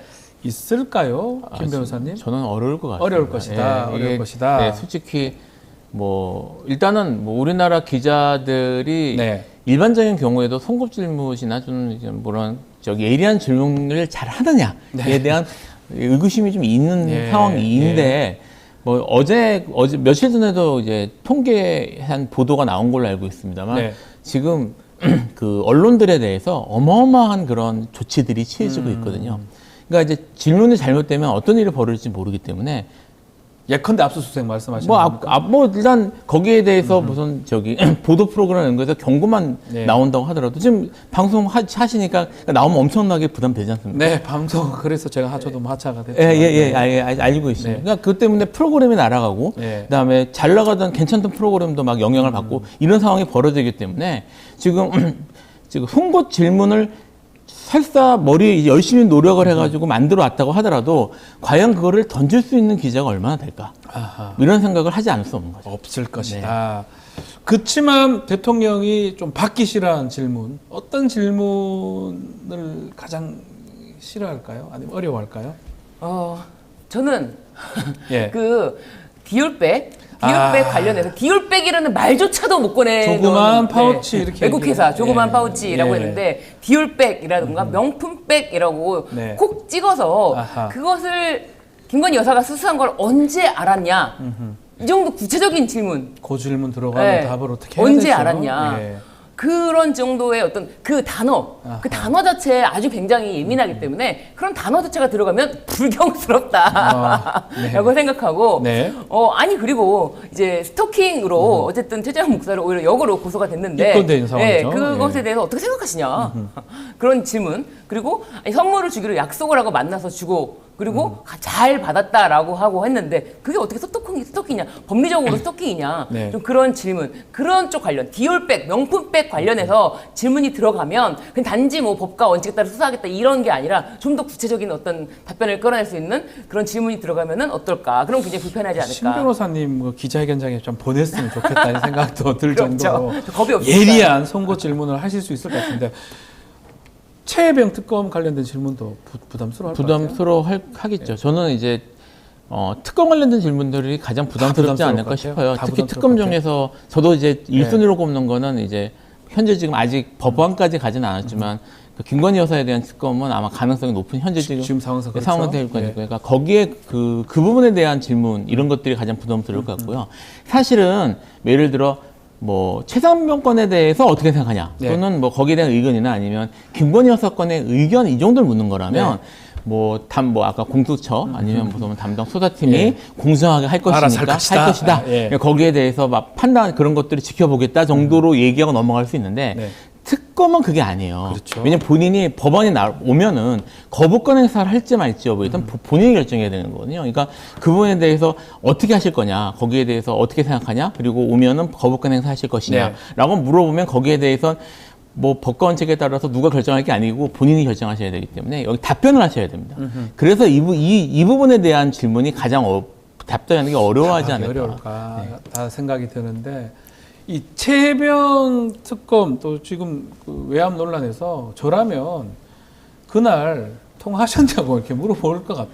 그냥 송곳 질문에 그냥 직접적으로. 네. 그러면 만약에 그 대국민 앞에서 얘기한 거니까 만약에 다른 얘기가 나오면 이제 큰일 나는 거잖아요. 그쵸. 나중에 다른 증거가 있다든지. 경로하셨냐 또 뭐 통화하셨냐? 화가 났었나 네. 어땠냐 질문을 그렇게 아주 대놓고 네. 저라면 할 것 그쵸. 같긴 한데 네, 그럼 그리고 답해야 될 거 아니에요. 맞습니다. 그리고 저도 대선 때 제 네. 아내가 손해만 봤다라고 했던 그런 말씀이 있었는데 네. 사실상 검찰 의견서에 보면은 22억 9천만 원인가요? 23억 가량의 이익을 봤다는 그렇죠. 것에 그 대해서 얘기도 어떻게 있죠. 생각하시냐? 예. 이거는 결과가 나온 건데 이것에 대해서 어떻게 생각하시냐?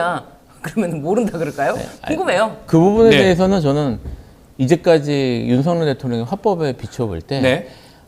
좀 관련 없는 다른 얘기를 하면서 넘어갈 가능성이 있을 것 또 같아요. 딴 얘기를 엉뚱한 답을 하면서 넘어갈 것이다. 예, 그러니까 그분 사실 그동안 이제 화법이나 아니면 저기 주제에 대해서 얘기하는 걸 보면 사실 지금 물어보는 거 지금 현재 이슈가 되는 게 아니라 아마 이제 그 얘기하면서 네. 그 전에 경험에 비춰볼 때 갑자기 자유민주주의 뭐 이런 것들 하면서 넘어갈 수 있을 것 같아요. 민주주의, 자유민주주의 얘기하면서. 예. 그래서 저는 사실 이 얘기했을 때 처음에 생각했던 게 과연 이분이 열린 질문을 받으실 수 있을까 생각을 했는데 그러네요. 그동안 그럴 수 있다는 생각이 들어요. 아하. 그러니까 처음에는 열린 질문을 받는 것을 부담스러워한다거나 어려울 것 같다는 생각도 했었는데 그동안 이분이 보인 모습을 보면 기본적으로 자신감이 있으세요. 네.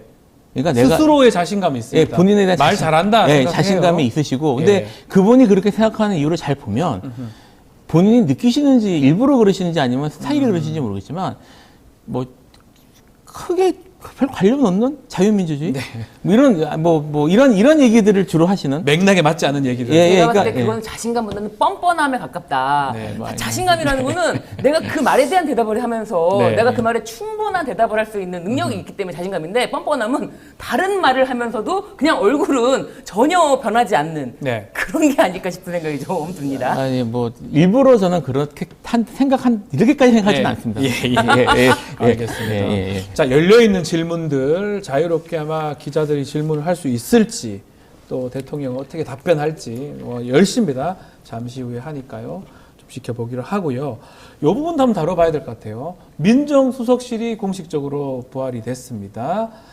뭐 세평 검증, 뭐 국민 신상 털기 이래서 안 된다라고 그래서 대선 공약할 때 폐지한 바가 있는데 이번에 다시 부활을 시켰어요. 어떻게 봐야 됩니까? 저는 윤 대통령이 이 말을 한 게 굉장히 인상적이었는데 네. 그 민정수석이 네. 정보를 다루는 부서이기 때문에 법률가가 맡아야 한다. 정보를 다루는 부서이기 때문에 법률가가 맡아야 된다. 그것도 검사 출신이고 지금 김앤장 출신 변호사가 맡아야 된다. 네. 이것에 대해서 동의할 수 있는 사람이 누가 있을까요? 그리고 민심 청취 기능을 강화하겠다면서 정보를 다루는 이거 굉장히 저는 이 말을 듣는 순간 네. 그 범죄 정보 정책 그 수정관실 있지 않습니까? 범정이라고 그랬죠. 네, 범정. 예.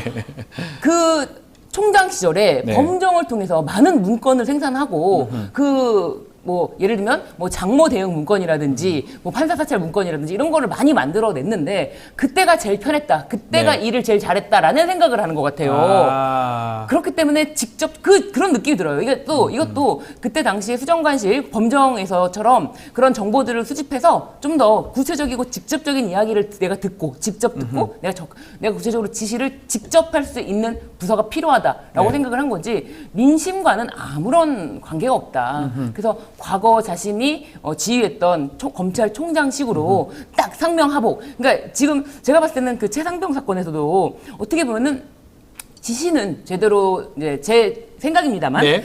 대통령의 지시는 제대로 들어갔는데 이제 과거 검찰총장 시절처럼 얘기를 했는데 그것이 이행되는 과정에서 모두 다 착실하게 착착착착 수행을 했는데 그 마지막 단계인 박정훈 대령이라는 변수가 나오면서 모든 일이 어그러지면서 박정훈 대령이 심지어 재판까지 받고 있는 상황이 되면서 모든 국민들이 분노하게 되는 상황인데 그렇게 변수가 없는 검찰 조직을 다시 활용해야 된다. 통제하는 그런 기구로 그렇습니다.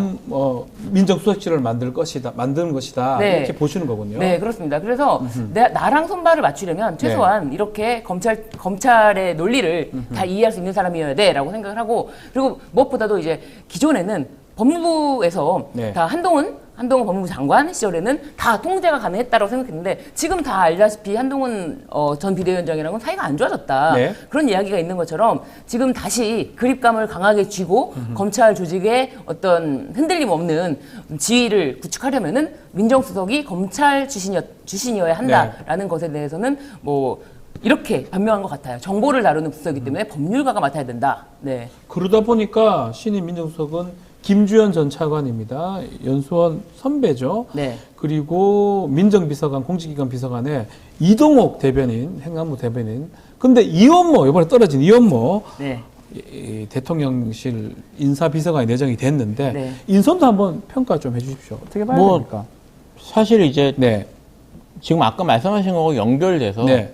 지금 그런 목적으로 지금 만드는 게 아닌가라는 예. 생각이 의심이 이제 들 수밖에 없다. 없는 상황이죠. 예. 이게 만약에 이게 지금 했던 소통이 정말 문제였다면 네. 소통이가 이유였으면 네. 소통과 관계된 인물들이 들어가야 되는 건데 예. 근데 지금 보면은 법률가들 그것도 검찰 출신에 오히려 이제 아까 말씀 그립감이 강하게 느껴질 수 있는 이런 인물들이 들어갔단 말입니다.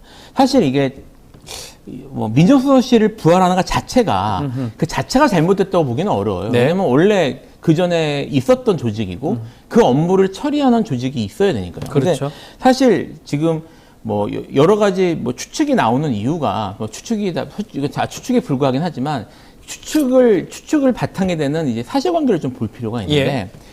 민정수석을 없앨 때 민정수석이 주로 하는 것들이 공직기강 뭐 이런 것들을 보고요. 그 다음에 인사검증 네. 이런 것들도 사실은 중요 업무였단 말입니다. 그렇죠. 두 가지가 컸죠. 컸는데 윤 대통령이 이걸 하면서 그 업무를 법무부에 몰아줬단 말이에요. 인사정보관리단 만들었죠. 네, 그럼 만들고 했는데 그 인사정보관리단, 그러니까 법무부에서 인사정보, 인사검증이 제대로 되고 있는지에 대한 얘기는 계속 나왔단 말이에요. 네. 근데 민정수석실 부활을 하면 어떤 의미에서 부활을 하는지, 그리고 그 업무들은 그럼 다시 돌아오는 것인지, 그다음에 뭐 그런 문제들을 사실은 논의가 돼야 되는데 그게 전혀 없이 네. 그냥 부활을 하는 거예요. 부활만 시킨 거예요. 빨리. 부활만 시키는 네. 거예요. 그러면 새로 만들어진 민정수석실이 옛날에 그 민정수석실이 맞냐? 네. 사실은 그 문제부터 따지고 들어가야 되는데 지금 이분 명목은 국민과의 소통을 명문도 했는데 대통령 언급이 정보얘기가 나왔습니다. 이거 네. 사실 매우 심각한 문제인데. 아하.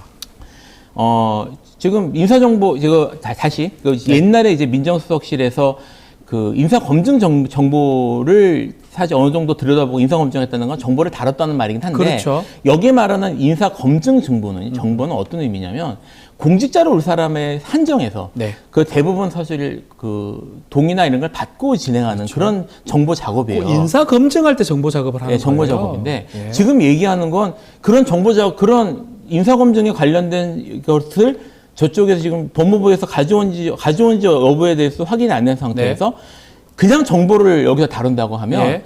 어떻게 오해될 여지가 있냐면 오해일 수도 있습니다. 네. 국내 정보를 다룬다는 말씀을 드릴 수도 있어요. 약간 사찰이나 예, 국내 정보. 그러니까 아까 말씀하셨던 예. 범정하고 연결이 돼서 이제 민정수석실이 실제 뭐 국민과의 소통을 얘기하면서 이게 연결되면 일반적인 국내 사찰, 네. 국내 정보를 수집해서 대통령한테 전달하는 곳이라고 오해를 살 수 있는데 그렇죠. 이게 분명히 얘기해야 될 게 뭐냐면 국내 정보를 수집해가지고 전면적으로 수집해서 하는 거는 이거는 심각한 범죄입니다. 네. 이건 이거는 이건 범죄입니다. 범죄죠. 예, 사찰 문제 되잖아요. 예, 문제 됩니다. 그래서 이게 지금 사찰이나 이런 걸 지금 별 생각 없이 이걸 하겠다는 건가? 그래서 그러면 지금 이제 범정도 계속 문제가 됐는데 여기에 대해서 말하는 정보는 어떤 정보인가? 이런 것들을 생각할 수밖에 없는데 거기에 대한 해명이 없는 상태에서 이런 인물들이 지금 돼서 왔단 말이에요. 검사들. 예, 이런 사람들이 왔단 말이에요. 그러니까 그러면 민정수석실을 통해서 청와대가 직접 국내 정보를 수집하고 그리고 이와 관련된 뭐 정보 업무나 이런 것들을 다루는 그런 아까 이제 검찰이나 네. 이런 곳들하고 직접 소통을 하고 정보를 주고 있으면 그런 데를 통제할 수밖에 없게 되거든요. 네.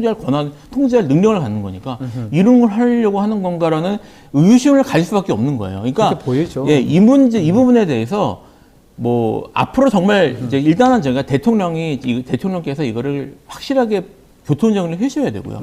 이거 국내 정보 하지 않는다. 그 다음에 이거 정보 문제는 이렇게 할 것이고 민정수석실은 이 일만 할 것이다라는 거를 정리하시는 게 먼저 필요하고요. 네. 만약 그게 안 되면 국민들이 이 부분에 초점을 맞추고 계속 지켜봐야 됩니다. 네, 지켜봐야 될 부분이다 생각이 듭니다. 자, 이런 가운데 이원석 총장이 김건희 여사 명품백 수수 의혹 사건 이거 조사 엄정하게 수사하겠다라고 하는데 이것도 우리가 한번 다뤄봐야 될 것 같아요. 왜 이렇게 움직인다고 봐야 됩니까? 이현석 검찰총장으로서는 이제 임기가 9월에 네. 만료가 되는데 사실 지금까지 거의 뭐 식물총장이다 할 정도로 별로 눈에 존재감이 띄지는 없어요. 않았어요. 심지어 검찰총장이 누군지 예. 있었는지조차도 의문이 들 정도로 아무런 존재감이 없는 그 네. 무색무취의 느낌이었나라는 네. 생각이 들 정도였고 근데 본인이 임기 만료 전에 도대체 이렇게 아무것도 안 하고 나가는 것에 대한 자신의 어떤 부담이 스스로 있을 수가 있다고 보여지고요. 그리고 이분이 약간 좀 재밌는 부분이 네. 작년 12월인가요? 굳이 이제 서울의 봄 영화를 보고 그 인증 사진을 찍어가지고 예. 이제 검찰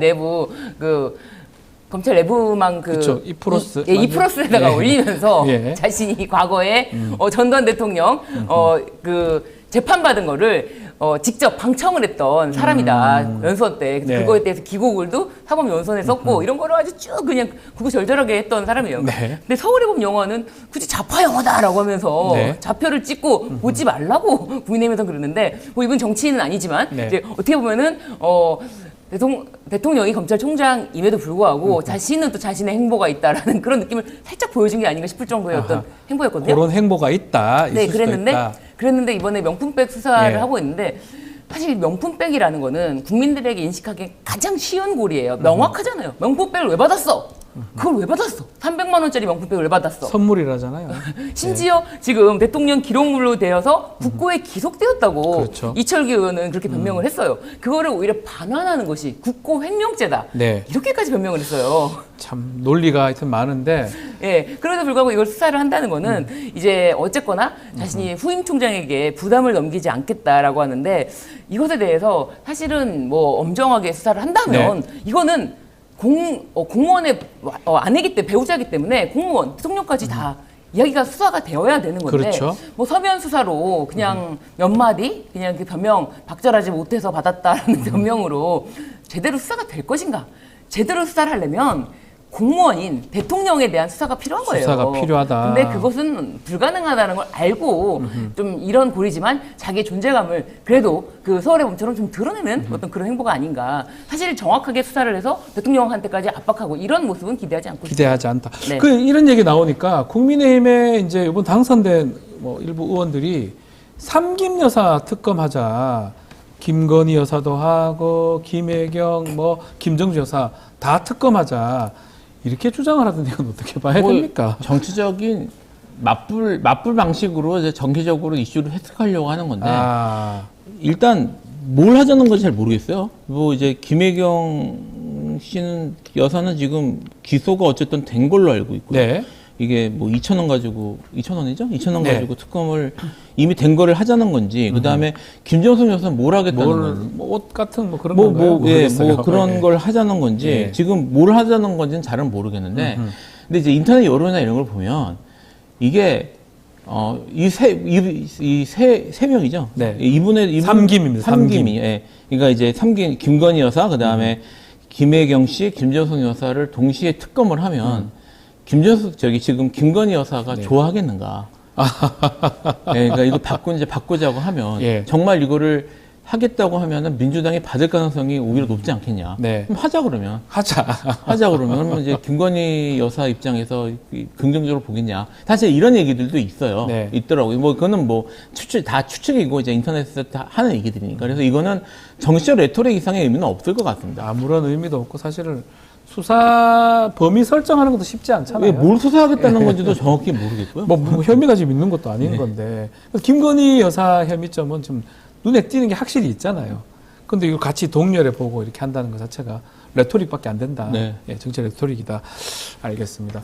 자, 시간이 좀 다 돼 가는데 이재명 대표는 지금 휴가를 일주일간 간다고 합니다. 건강상 이유로. 전화했던 부분 이재명 대표한테 네. 윤석열 대통령이 요거는 우리가 어떻게 봐야 됩니까? 전화했던 부분.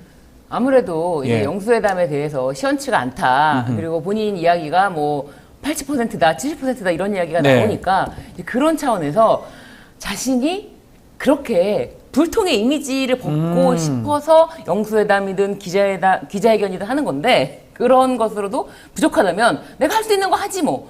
자신이 할 수 있는 거 이 정도는 하지 뭐. 네. 그런 수준에서 연락을 한 게 아닌가. 그런데 뭐 탈당 이야기까지 나오지 않았습니까? 네. 그 이재명 대표의 정치적 경쟁자에 대해서는 총리 안 시킨다. 인정시키지 않겠다라고 예. 하니까 탈당하라 이런 얘기까지 나왔는데 이런 것도 이제 어떻게 보면은 이제 국민의힘 내부에서는 뭐냐 싶은 그런 이야기가 나올 수 있겠죠. 보수층은 좀 요거 별로 안 좋아하는 것 같습니다. 전화를 왜 하냐. 이제 전화하는 것 자체는 좀 긍정적으로 봐야 됩니까? 어떻게 봐야 됩니까? 아, 저는 조금 생각이 다른데요. 아. 저는 이제까지 그 윤석열 대통령의 스타일을 보면요. 네. 뭐 전국 돌파 또는 뭐 이미지 개선 또는 뭐 여론 이런 걸 위해서 이런 액션을 취하실 분이 아니에요. 그렇죠. 예. 한 적도 없고 이때까지 예, 잘. 예. 이제 초반에 얘기했던 일단 최은순 여사를 이제 가석방하는 것부터 시작을 해서 네. 사실 뭐 지금 계속 그런 얘기 했잖아요. 제가 봐서는 이분이 그 대통령께서 전화를 하신 거는 네. 대통령 성격으로 봐야 될 것 같아요. 아, 성격이다. 이분이 기본적으로 이제 총장까지 그러니까 특수부 출신으로 총장까지 하셨고, 그러니까 보스를 오래 하신 분이에요. 네. 보스로서 이게 자기의 특정 분야에서는 대범함을 보여주고 싶은 생각을 갖고 계신 분이라는 것 같아요. 제가 봐서. 그래서 이분 뭐 전화 한번 하지 뭐 내가. 전화 한번 하지 뭐. 전화할 수 있는 뭐 내가 그 정도로 내가 화통한 사람이야. 네. 뭐 이런 건 내가 해줄 수 있어. 정도의 생각에서 큰 그런 뭐 아까 말씀하셨던 것처럼 무슨 영수회담의 결과 이런 것들에 대한 뭐 그런 고려나 이런 거 없이 이분 스타일상 뭐 아프다니까 전화 한번 해주지 뭐. 내가 얼마 전에 봤잖아. 네. 근데 이 사람하고 크게 뭐 그럴 일 없으니 이런 생각을 하셨을 가능성이 높을 것 같습니다. 약간 즉흥적으로 그냥 전화한 것이다. 네. 이렇게. 큰 의미는 없다. 네, 의미는 네, 없다. 그거 맥락은 비슷한 것 같아요. 큰 의미는 없다. 아하. 네. 자, 마지막으로 이 특사 얘기 좀 전에 하긴 했었는데, 이런 논란은 왜 자꾸 불거진다고 봐야 됩니까? 그렇다면 뭔가 대통령실에서 보수층이 안 좋아할 만한 뭐 이런 것들이 좀 있다고 봐야 됩니까? 어떻게 봐야 됩니까? 이게 비선이라는 말이 사용이 되는데요. 네. 뭐 비선이 문제되는 거는 행정 절차나 아니면 국가 통치에 있어서 사실은 이제 전혀 책임지지 않는 위치에 있는 사람들이 네. 공적인 책임이 없는 사람들이 개입하는 게 심각한 문제인 거고요.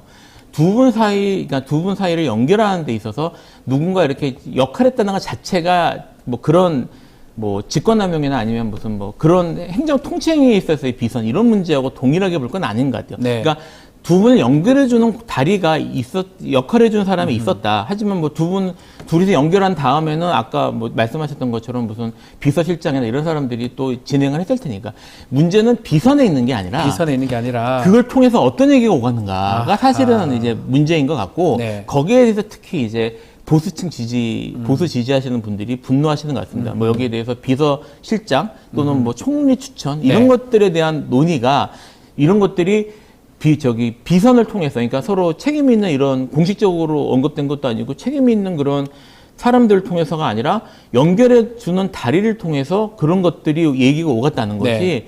특히 이제 그 대통령을 지지하니까 보수 쪽에서는 그 내용 때문에 사실은 분노하는 거예요. 분노하는 것이다. 네. 알겠습니다. 그렇죠. 내 얘기 나온 것 중에는 뭐 골프 회동을 하자, 예. 부부동반 골프를 치자, 예. 부부동반 모임을 하자. 그런 이야기가 굉장히 흥미로웠죠. 네. 골프 회동을 하자. 네. 알겠습니다. 이게 정치인가요? 모르겠습니다. 네. 자, 오늘 말씀 여기까지 듣겠습니다. 이슈삼합 김필성, 신유진 변호사와 함께했습니다. 오늘 말씀 감사합니다. 감사합니다. 네. 자, 이어서 2부 뉴스 인사 프라임 바로 진행을 하는데요. 뉴스 인사 프라임. 더 재밌고 은밀한 이야기 지금부터 시작이 됩니다. 어디 가지 마시고 조금만 기다려 주십시오. 잠시 뒤 뵙겠습니다.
자, 한 발 더 들어가는 고품격 시사대담 뉴스 인사 프라임 시작하겠습니다. 매주 목요일은 해문 양희삼의 종횡무진 코너입니다. 자, 양희삼 목사님, 해문 스님 두 분 나오셨습니다. 안녕하십니까? 네, 반갑습니다. 안녕하십니까? 자, 좀 있으면 잠시 10시 대통령 기자회견 지금 예정되어 있는데 어떤 얘기가 나올지보다 저는 이거 정말 질문 먼저 드려볼게요. 아침에 이제 출근하시잖아요, 대통령. 네. 김건희 여사가 잘해? 뭐 이렇게 얘기했을까요? 자, 그렇게 말씀 안 하셨어요. 어떻게 얘기했을까요? 항상 제가 보니까 예. 인간은 횡적 관계보다 종적 관계가 우선시되는 사람들이더라고요. 아래 위 종적 관계. 예. 근데 제가 이렇게 보니까 예. 이 두 분의 관계인 대부분의 사람이 그렇겠지만 그 부인께서 네. 이렇게 중요한 일이 있을 때 지도 편다라는 분위기를 이렇게 하시기 때문에 이 파이팅, 힘내, 이거보다도 오늘 주의할 점 리스트, 5, 이렇게 하자 5개 주의사항, 이런 거를 한번 지침을 이런 얘기 하지 말 것, 이거 할 것, 이렇게. 이를테면 얘기하다가 이제 고개를 자꾸 도리도리 하지를 말아라, 라든지, 예. 아니면 내 얘기가 나오면은 구체적으로 말하지 말고 그 다음 기회에 얘기하겠다, 이렇게 회피를 하라는 예. 이런 정확한 지침을 아마 하달하셨을 걸로 이렇게 생각하고 있습니다. 오히려 잘해 이거보다는 네. 지침을 하달해서 저희 집하고 비슷한 것 같아요. 저희 집하고 거의 비슷한 느낌인데 뭐라고 했을까요? 저는 잘하라고 했을 것 같아요. 외운 대로 잘해라. 외운 대로. 네, 요즘 그게 유행이던데 외워서 한다는 거 검찰에서 무슨 탕수육 이빠이 연수 유행이던데 외운 대로 잘해라. 이게 이러지 않았을까? 근데 사실은 이번에 열린 기자회견 될 것이다라고 보도가 됐잖아요. 네. 기자들이 어떤 질문할지 이제 알 수가 없는 상황인데 과연 그럴까요? 그건 아닐 것이다. 저는 이게 아시다시피 대통령의 의지도 중요하겠지만 워낙 경로하시는 분 아닙니까? 아하. 그럼 밑에서 알아서 경로 안 하시도록 기자회견 끝나고 얼마나 깨질 수도 있는데 경로 안 하시도록 알아서 다 교통정리하고 소위 말하는 짜고 치는 뭔가를 할 수도 있지 않을까. 근데 이건 바로 보면 알 수 있지 않을까요? 국민들이 딱 보면 질문 수준만 봐도 우리 국민들 정치의식이 아주 높습니다. 어떤 질문 나오는지 보면 아이고 짜고 있네 바로 나올 것 같은데. 근데 저는 기자들의 질문이라는 게 대통령의 기자회견이라는 것이 대통령만 바뀌지 기자들은 대략 바뀌지 않는 거기 때문에. 그렇죠. 계속 있는 거니까요. 계속 있는 건데 그분들의 수준이 통제한다고 떨어지거나 이렇게 맘 놓고 해라 하다고 또 구체적으로 되진 않아요. 거기에 대한 대응하는 대통령의 방식이 문제인 것인데 아마 윤석열 대통령 지난번에 이재명 대표입니다. 대표와 영수회담 하실 때 보니까 뭔가 요새 터득하신 것 같아요. 어떤 걸 터득했어요? 날카로운 질문이 오면은 딴 생각을 하신다든지 공격이 너무 강하다 싶으면은 이제 완곡하게 덕담으로 처리한다든지 이런 이제 기술적인 복싱 기술을 연마하셨기 때문에 아마 이번에 링 위에 올라가셨어도 그래도 케어패나 이런 거 당하지 않으시고 아슬아슬한 판정으로 이렇게 잘 마무리하실 것으로 잘 마무리할 것으로 보시는데 좋습니다. 두 분이 혹시나 그럴 리는 없겠죠. 혹시나 질문권이 주어진다면 어떠한 질문을 하고 싶습니까? 저는 그냥 의미 없다는 생각이 듭니다. 예. 무슨 질문을 하든 그냥 지금 우리 스님께서 말씀해 주신 것처럼 아마 구체적이고 정말 또 혹은 필요한 해야 할 말을 하기보다는 그냥 어떻게든 상황을 모면하려고 하는 그런 쪽으로 가지 않을까 싶어서 별 기대가 잘 안 되고요. 그리고 지금 어제 뉴스에 나온 영수회담 관련해서 물리접촉이 있었다고 하는 것도 들어보면 좀 너무 뭐라고 해야 될까? 덩치는 산만한 양반이 너무 좀 비열하고 저급한 태도인 것 같아서 지금 국민을 대하는 것도 다 그런 식이니까 진짜 기대가 별로 안 됩니다. 기대 자체가 질문 자체도 하고 싶지 않다. 혹시 우리 스님께서는 저는 정치적인 질문보다 제가 윤석열 대통령에게 진심으로 궁금한 게 하나 있는데 뭡니까? 뭐냐면 작년도인데 기시다와 윤석열 대통령의 만남인데 도쿄에서 일본 총리와 만나셔가지고 긴자에 가서 돈가스를 먹으러 갔어요. 예, 오므라이스 아닙니까? 오므라이스와 돈가스가 아주 유명한 집인데 레누아테라고 저도 가끔 가는 맛집인데 그 돈가스 저도 먹으면 2,000엔 정도 해요. 네, 그거 뭐요? 2,000엔이면 일본에서 아주 서민적인 싼 음식인데 그거를 기시다랑 먼저 또 돈가스와 오므라이스가 유명한데 돈가스 먹었다고 하는데 그걸 안주로 한국식 소주에 일본 맥주에 폭탄주로 둘이 한 잔 하셨는데 저는 이해가 되지 않는 게 한일 정상이 만나서 그 긴자의 돈가스 집에 간다는 거는 경호상의 문제라든지 그 여러 가지로 그게 뭐 불가능한데 그 2,000엔짜리 돈가스를 먹으러 진짜 왜 갔는지 누가 거기를 가자고 했는지 그 왜 거기에 갔을까? 그 격에 사실 맞지 않는 거거든요. 저도 사실 그 부분이 많이 제가 좀 술을 좀 좋아하는 입장에서 그게 돈가스는 안주로 좀 아주 적절해 보이지 않거든요. 오므라이스는 더더욱 더 적절해 보이지 않고요.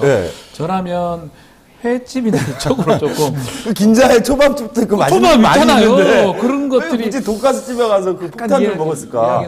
근데 그때 이야기가 대충 나왔던 바로는 무슨 뭐 우리 대통령을 얕잡아봐가지고 그런 거나 쳐 드세요. 이랬다. 아니 그렇지는 않을 게 아마 대통령도 의전실이 있기 때문에 한국 측에서 원하지 않았으면 그 돈가스 2,000엔짜리 몇백 년 된 노포라고 했었거든요. 근데 그 긴자에 노포가 많이 있어요. 메이지 시대에 노포가 많이 있어가지고 가실만한 데가 있었을 텐데 아마 윤석열 대통령이 돈가스가 먹고 싶다고 해서 가지 않는 이상 일본에서 돈가스를 먹으러 가자고 하진 않았을 것 같은데. 근데 이게 술 좋아하시는 분들은 돈가스 안 좋아합니다. 돈가스는 이게 안주로서 부적합한 이런 밥으로 먹는 거고. 글쎄요, 거기에 굳이 이럴 수도 있지 않았을까? 일본에서 거기 잡아주니까 뭐 그냥 그래, 가지 뭐 이럴 수도 있지 않았을까요? 그래서 저는 개인적으로 그 일본이라는 나라는 의전을 중요시하게 생각하니까 자기 총리도 가기 때문에 경호상의 문제도 고려한다면 그 레누아테이는 제가 가봤을 때 경호가 전혀 안 되는 것이고 긴자 혼잡한 건데 왜 기시다와 돈가스 집에 가서 폭탄주를 먹었는지 그 좋은 술도 많은데 우리 스님 질문은 송고 질문입니다. 사실은 돈가스 좋아하십니까? 왜 폭탄주를 거기서 마셨냐? 그 질문 어떻게 답할지. 그거는 솔직하게 답해 주실 것 같아요. 그거는 뭐 거짓말할 이유가 없고 다르게 얘기할 이유가 없는 거잖아요. 알겠습니다. 자, 이제 5월 10일이면 내일이면 취임 2주년입니다. 윤석열 정부 잘한 점, 못한 점 좀 얘기를 좀 해봐야 되는데 잘한 점부터 한번 살펴보면 스님께서 준비를 좀 해오셨습니까? 저 윤석열 정부 들어서 가장 잘한 일이라고 생각하는 거는 그 모두의 예상을 뛰어넘고 많은 사람의 반대를 무릅쓰고 개식용 금지법을 통과시켰다는 거.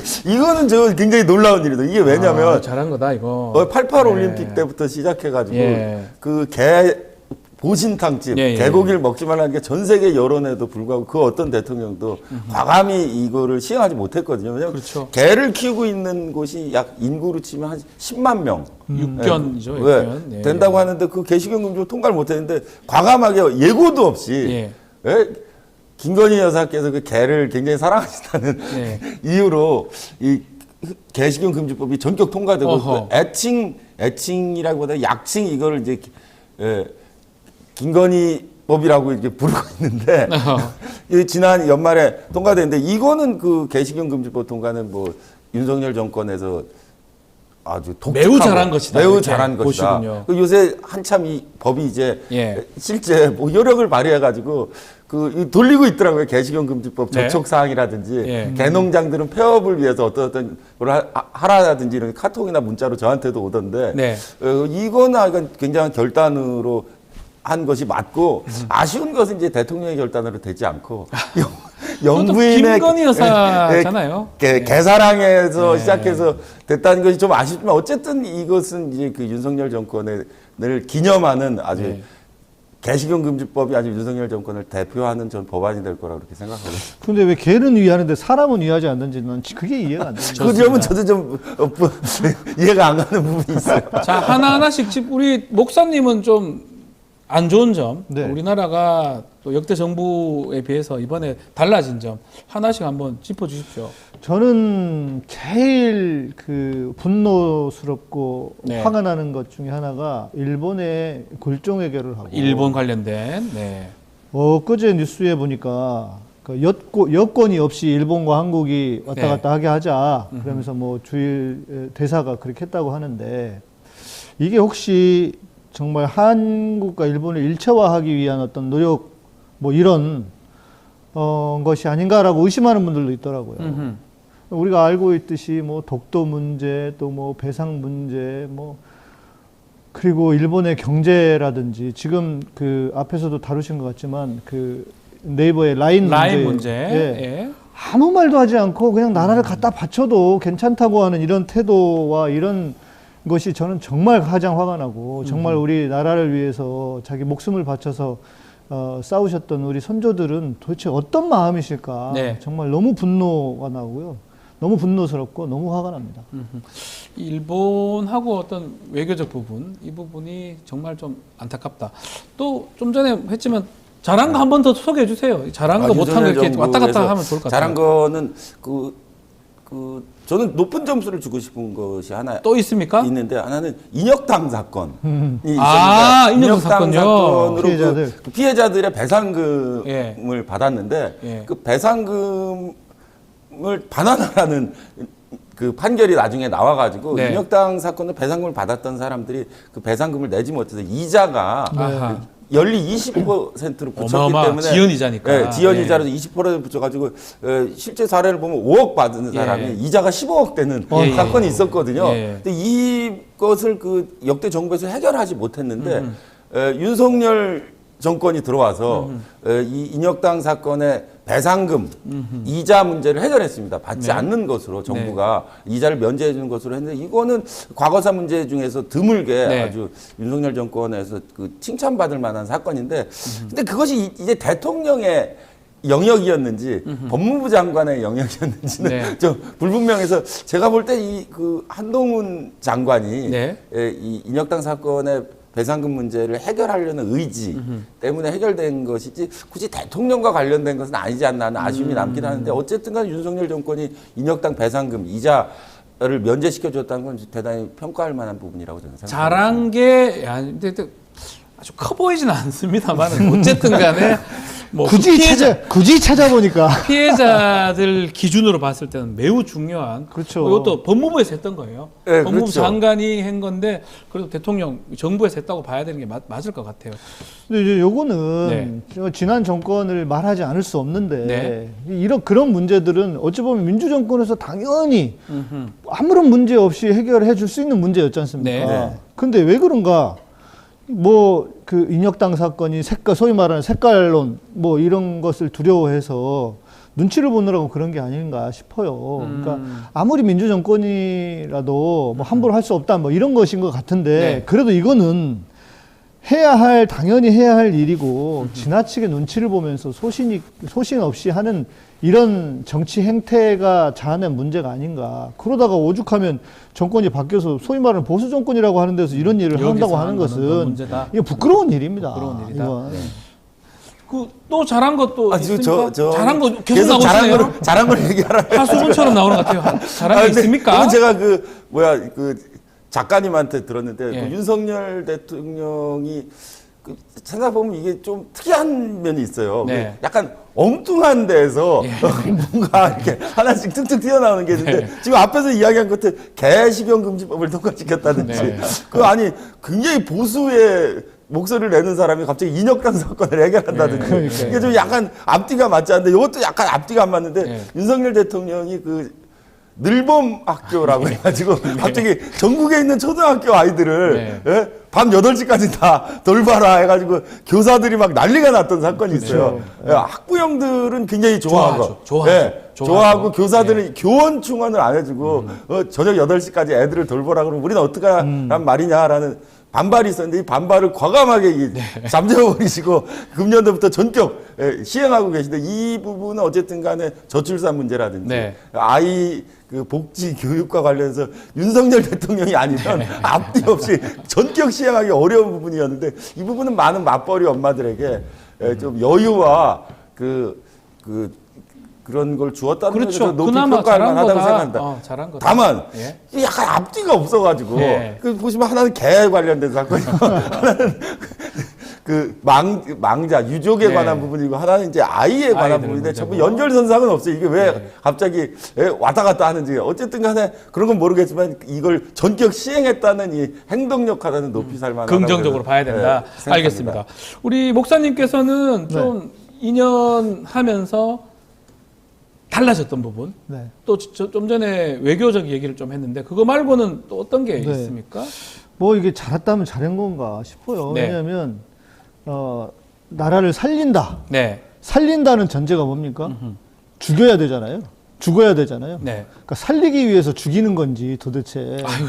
어떤 의미입니까 그게? 그러니까 지금 경제적인 문제도 그렇고 또 뭐 우리가 전체적으로 사회 이념에 있어서도 그렇고 지금 여러 가지 문제가 지금 저희들이야 뭐 그 스님이나 저 같은 사람은 뭐 경제 현장에 있거나 뭐 네. 자영업이 아니지 않습니까? 잘 모를 수 있는데 그 밑바닥에서는 정말 죽어나가는 분들이 너무 많은데 네. 이걸 진짜 살리기 위해서 죽이는 건가 싶을 정도이고 그러니까 저는 이제 그리고 이런 생각도 들어요. 그러니까 돌아보면은 어찌 보면은 뭐 이거 제 개인적인 평가입니다. 네. 우리나라에서 가장 저급한 사람이 나라의 지도자가 되었다. 이것은 왜 이런가? 그거는 결국 우리 전체적인 사회를 돌아봐야 되지 않을까? 우리가 허울 좋고 또 겉으로는 멀쩡하고 뭐 경제 대국이 돼서 10위 안에 들었다 뭐 어쩌다고 하지만은 이게 우리의 어떤 구조라고 해야 될까? 우리가 얼마나 허술한 구조를 가지고 있었는지를 여실히 보여주는 측면이다. 이건 지금 한 개인의 문제가 아니라 우리 전체 대한민국 사회가 반성해야 될 문제가 아닌가. 그러니까 물론 정치에 국한되어 있는 이야기이긴 합니다만은 네. 확대해 보면 우리 사회가 때로는 막 그 말도 안 되는 일에 사기를 당하고 이러는 거잖아요. 이게 지금 네. 제가 볼 땐 정말 대국민 사기극이 일어난 건데, 그러니까 이 부분에 대해서 우리가 이번 일을 계기로 해서 정말 돌아봐야 되지 않을까. 네. 예. 자, 얼마나 우리가 허술한 구조를 갖고 있는지 아마 깨닫게 해준 게 또 달라진 것이다라고 합니다. 스님은 우리 윤석열 정부 2년간 역대 정부하고 무엇이 가장 달라졌다라고 보십니까? 제가 가장 달라졌다고 생각한 것은 네. 그 윤석열 대통령이 중국과의 싸움을 그러니까요. 가끔 한다는 거는 굉장히 달라졌다고 생각해요. 중국하고는 뭐 관계가 지금 너무 안 좋아요. 너무 안 좋은데 이게 그 윤석열 대통령이 대선 후보 시절부터 네. 중국과에 관한 그 발언이 있으셨는데요. 그 근자에 와서는 이제 뭐 싱하이밍 중국 대사에게 위안스카이라고 얘기해가지고 근데 그분이 이제 싱하이밍 대사가 그 윤 대통령이 굉장히 뭐 중국 대사를 욕한다는 건 굉장히 외교적으로 문제가 있고 해서 곧 중국으로 소환되고 대사 교체될 줄 알고 임기도 얼마 안 남아서 작년에 그랬는데 저도 개인적으로 좀 그 중국 대사가 2년인데 얼마 전에 그 봤더니 연임돼가지고 다시 또 왔어요. 싱하이밍 대사. 그러니까 그 윤석열 대통령의 중국 발언에 대해서 중국 외교부에 항의한 것에 대해서 중국 외교부가 전혀 그 개의치 않고 오히려 싱하이밍 대사를 격려해서 계속 열심히 하라고 해서 재신임해서 다시 지금 서울에 지금 주재하고 계시고 또 대만 관련돼서 대만 윤석열 대통령이 문제요. 굉장히 강경한 발언하셨어요. 발언들이 좀 기자회견 그 언론 인터뷰 같은 게 문제가 되기도 했었어요. 문제가 돼가지고 뭐 대만을 중국이 그 무력으로 위협하는 것은 뭐 국제사회가 가만두지 않을 거다. 그런 식의 얘기를 해서 이거는 중국 외교부의 대변인 친강이라고 국무위원인데 친강이 직접 나와가지고 대만 문제에 대해서 발언한 자는 불구덩이 속에 들어가게 될 거라고 협박을 하게 되는 이런 초유의 사태를 하고 또 그러면 좀 꼬리를 내리시고 좀 자제하셔야 되는데 그렇지 않고 더 강경하게 대중국 자주 외교를 하시는 모습이 상당히 앞에 정권과 다르게 이분이 그 자주 적인 발언을 하시는 거 하는 그 놀라움을 금하지 못하고 있습니다. 중국과의 관계를 조금 저렇게 만들어가는 거 이것도 의도된 건가? 아니면 또 지난 정부하고는 완전 다르게 지금 하는 것 같긴 해요. 그러니까 이제 이렇게 보여요. 윤석열의 정체는 힘을 숭상하는 인물이어서 자기가 생각하는 더 큰 힘을 가진 큰 형님, 미국. 또 뭐 자기 머릿속에 뭐 잘 산다고 하는 훌륭하다고 하는 일본. 미국, 일본이라고 하는 큰 형님, 작은 형님 있으니까 까짓 건 뭐 러시아, 중국 정도야 뭐 제끼고 가. 뭐 이러는 게 아닌가. 저는 이거 외에는 뭐 아무리 봐도 이해할 수가 없어요. 결국 그래가지고 지금 중국하고 좀 악화되니까 반도체라든지 그러니까요. 뭐 상황이 좀 너무 안 좋아진 거 너무 안 아닙니까? 좋았습니다. 그런 것들 또 기업 자유 시장 경제 이런 것들을 잘하려고 한다면 오히려 중국하고는 좀 전략적으로도 그렇게 해야 될 공산당이잖아요, 공산당. 근데 이게 그 그게 대한민국의 역사에서 보면은 그 러시아하고 중국이라는 그 강국에 대해서 이렇게까지 강경한 자주 노선을 견제하신 분이 없어요. 아, 그러고 보니까 거의 처음이네요. 아니, 근데 그럼 미국하고 일본한테는 왜 그러냐고요. 일관성이 있어야지. 아니, 어쨌든 자주를 대부분 이 역대 대통령이라든지 조선시대 군왕은 그 중국이나 러시아, 미국에 대해서 일단 뭐 중간에 껴가지고 이러지도 못하고 저러지도 못하고 였는데 윤석열 대통령 아주 특이하시게 뭐 러시아 정도는 뭐 아주 저 발밑으로 보시고 쉽게 생각하는 것 같아요. 중국은 뭐 내가 한마디 하면 같이 이 맘먹는 한껏 목소리를 높일 수 있다고 생각하시는 그 놀라움은 아주 강단 있는 발언. 있어가지고 사실 내심 또 지지하시는 분들도 많이 왜 중국을 좀 좋아하지 않는 분들은 그런 정책에 대해서 상당히 좀 호감을 갖고 있는 분들도 있는 것 같기도 하고요. 그래서 저는 사실 놀라고 있어요. 아니 저렇게까지 얘기하고 저렇게까지 중국과 강경 대응을 피결할 필요가 있는가? 말씀하셨다시피 그 중국과는 일제적인 경제적인 협력과 여러 가지가 있는데 이를테면 중국이 마늘 같은 거 제재하면 우리 저 마늘 수입 안 하면 큰일 나잖아요. 그러니까요. 그런 거에 대해서 그러면 안 될 것 같은데 약간 그 과단성 있게 밀어붙이는 거에 대해서 좀 놀라고 있습니다. 남북 관계 얘기를 한번 해보시죠. 남북 관계는 역대 정부와 비교해봤을 때 잘 되고 있다고 봐야 됩니까? 어떻게 봐야 됩니까? 아니 뭐 남북 관계 우리 스님이 전문가시니까. 어떤 스님은 전문가신데.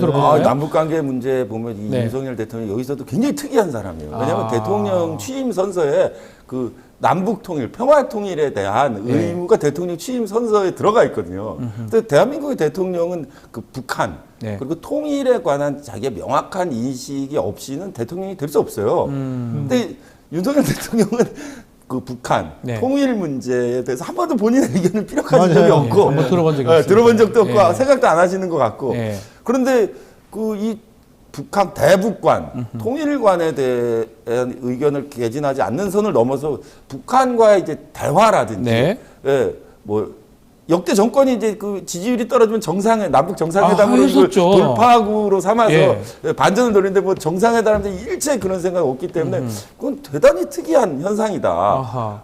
또 지금 북한과 같은 경우에 북한은 그 헌법을 개정하려고 하고 있어요. 북한의 애국가에서도 삼천리 강산이란 말을 빼고 또 헌법에서도 그 한반도 조선반도라는 규정을 삭제하고 그 본인의 국경을 그 명확하게 규정하려는 노력들을 하고 있는데 그러면 우리도 해야 되거든요. 우리도 한반도와 그 부속도서를 헌법에 영토로 규정하고 있기 때문에 이런 걸 해야 되는데 북한에 대해서는 완전 무관심. 무관심. 일체 발언이 없고 오히려 그 선제 타격 내지 100배 응징에 목소리를 높이고 있다는 것은 조금 남북 관계 이 지나친 경색이 불러들여올 그 후과가 만만치 않을 거다. 지난 문재인 정부 때하고는 너무 차이가 나는 것 같습니다. 평창 올림픽 기억이 나는데요. 그렇죠. 그리고 이제 저는 무엇보다 이제 제가 좀 마지막으로 드리고 싶은 말씀은 지금 우리 국민들에게 너무 그 절망의 상황으로 국민들을 몰고 가고 있는 게 아닌가. 그래서 심지어 어떤 분들은 이런 얘기예요. 중산층을 없애서 그 빈곤층을 만들어 자기 지지층을 넓히려고 그러는 게 아닌가. 심지어 이런 의심까지 하시는데 뭐 상당히 일리가 있는 이야기라고 보여요. 그러나 정말 나라의 지도자라고 하면 지금 우리 국민들이 소위 말하는 절망이라는 죽음에 이르는 병을 향해 가고 있는 상황인데 근데 지금 우리가 다루어야 할 그 국가의 의제가 너무나 많습니다. 예를 들면 인구 절벽의 문제,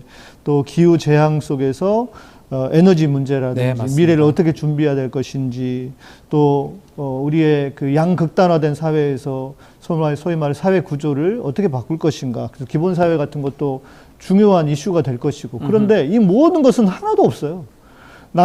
세계는 지금 앞으로 가고 있는데 우리는 지금 뒤로 가면서 소위 말하는 이채양명주 다 범죄와 비리와 관련된 것들만 이슈가 되고 있는 대한민국 사회에 이게 저는 무엇보다 가장 큰 문제라고 봅니다. 이게 절망입니다. 알겠습니다. 자, 윤석열 정부 2년 어떻게 달라졌는지 또 오늘 기자회견까지 좀 다뤄봤습니다. 좀 지켜보기로 하고요. 자, 오늘 말씀은 여기까지 듣겠습니다. 두 분 감사합니다. 자, 뉴스인사 프라임 유튜브 멤버십 회원에게만 우선 서비스되고 당일 저녁 일반에 공개가 됩니다. 회원 가입 방법 게시판에서 확인할 수가 있고요. 많은 관심 부탁드리겠습니다. 저는 내일 아침 다시 찾아오겠습니다. 고맙습니다.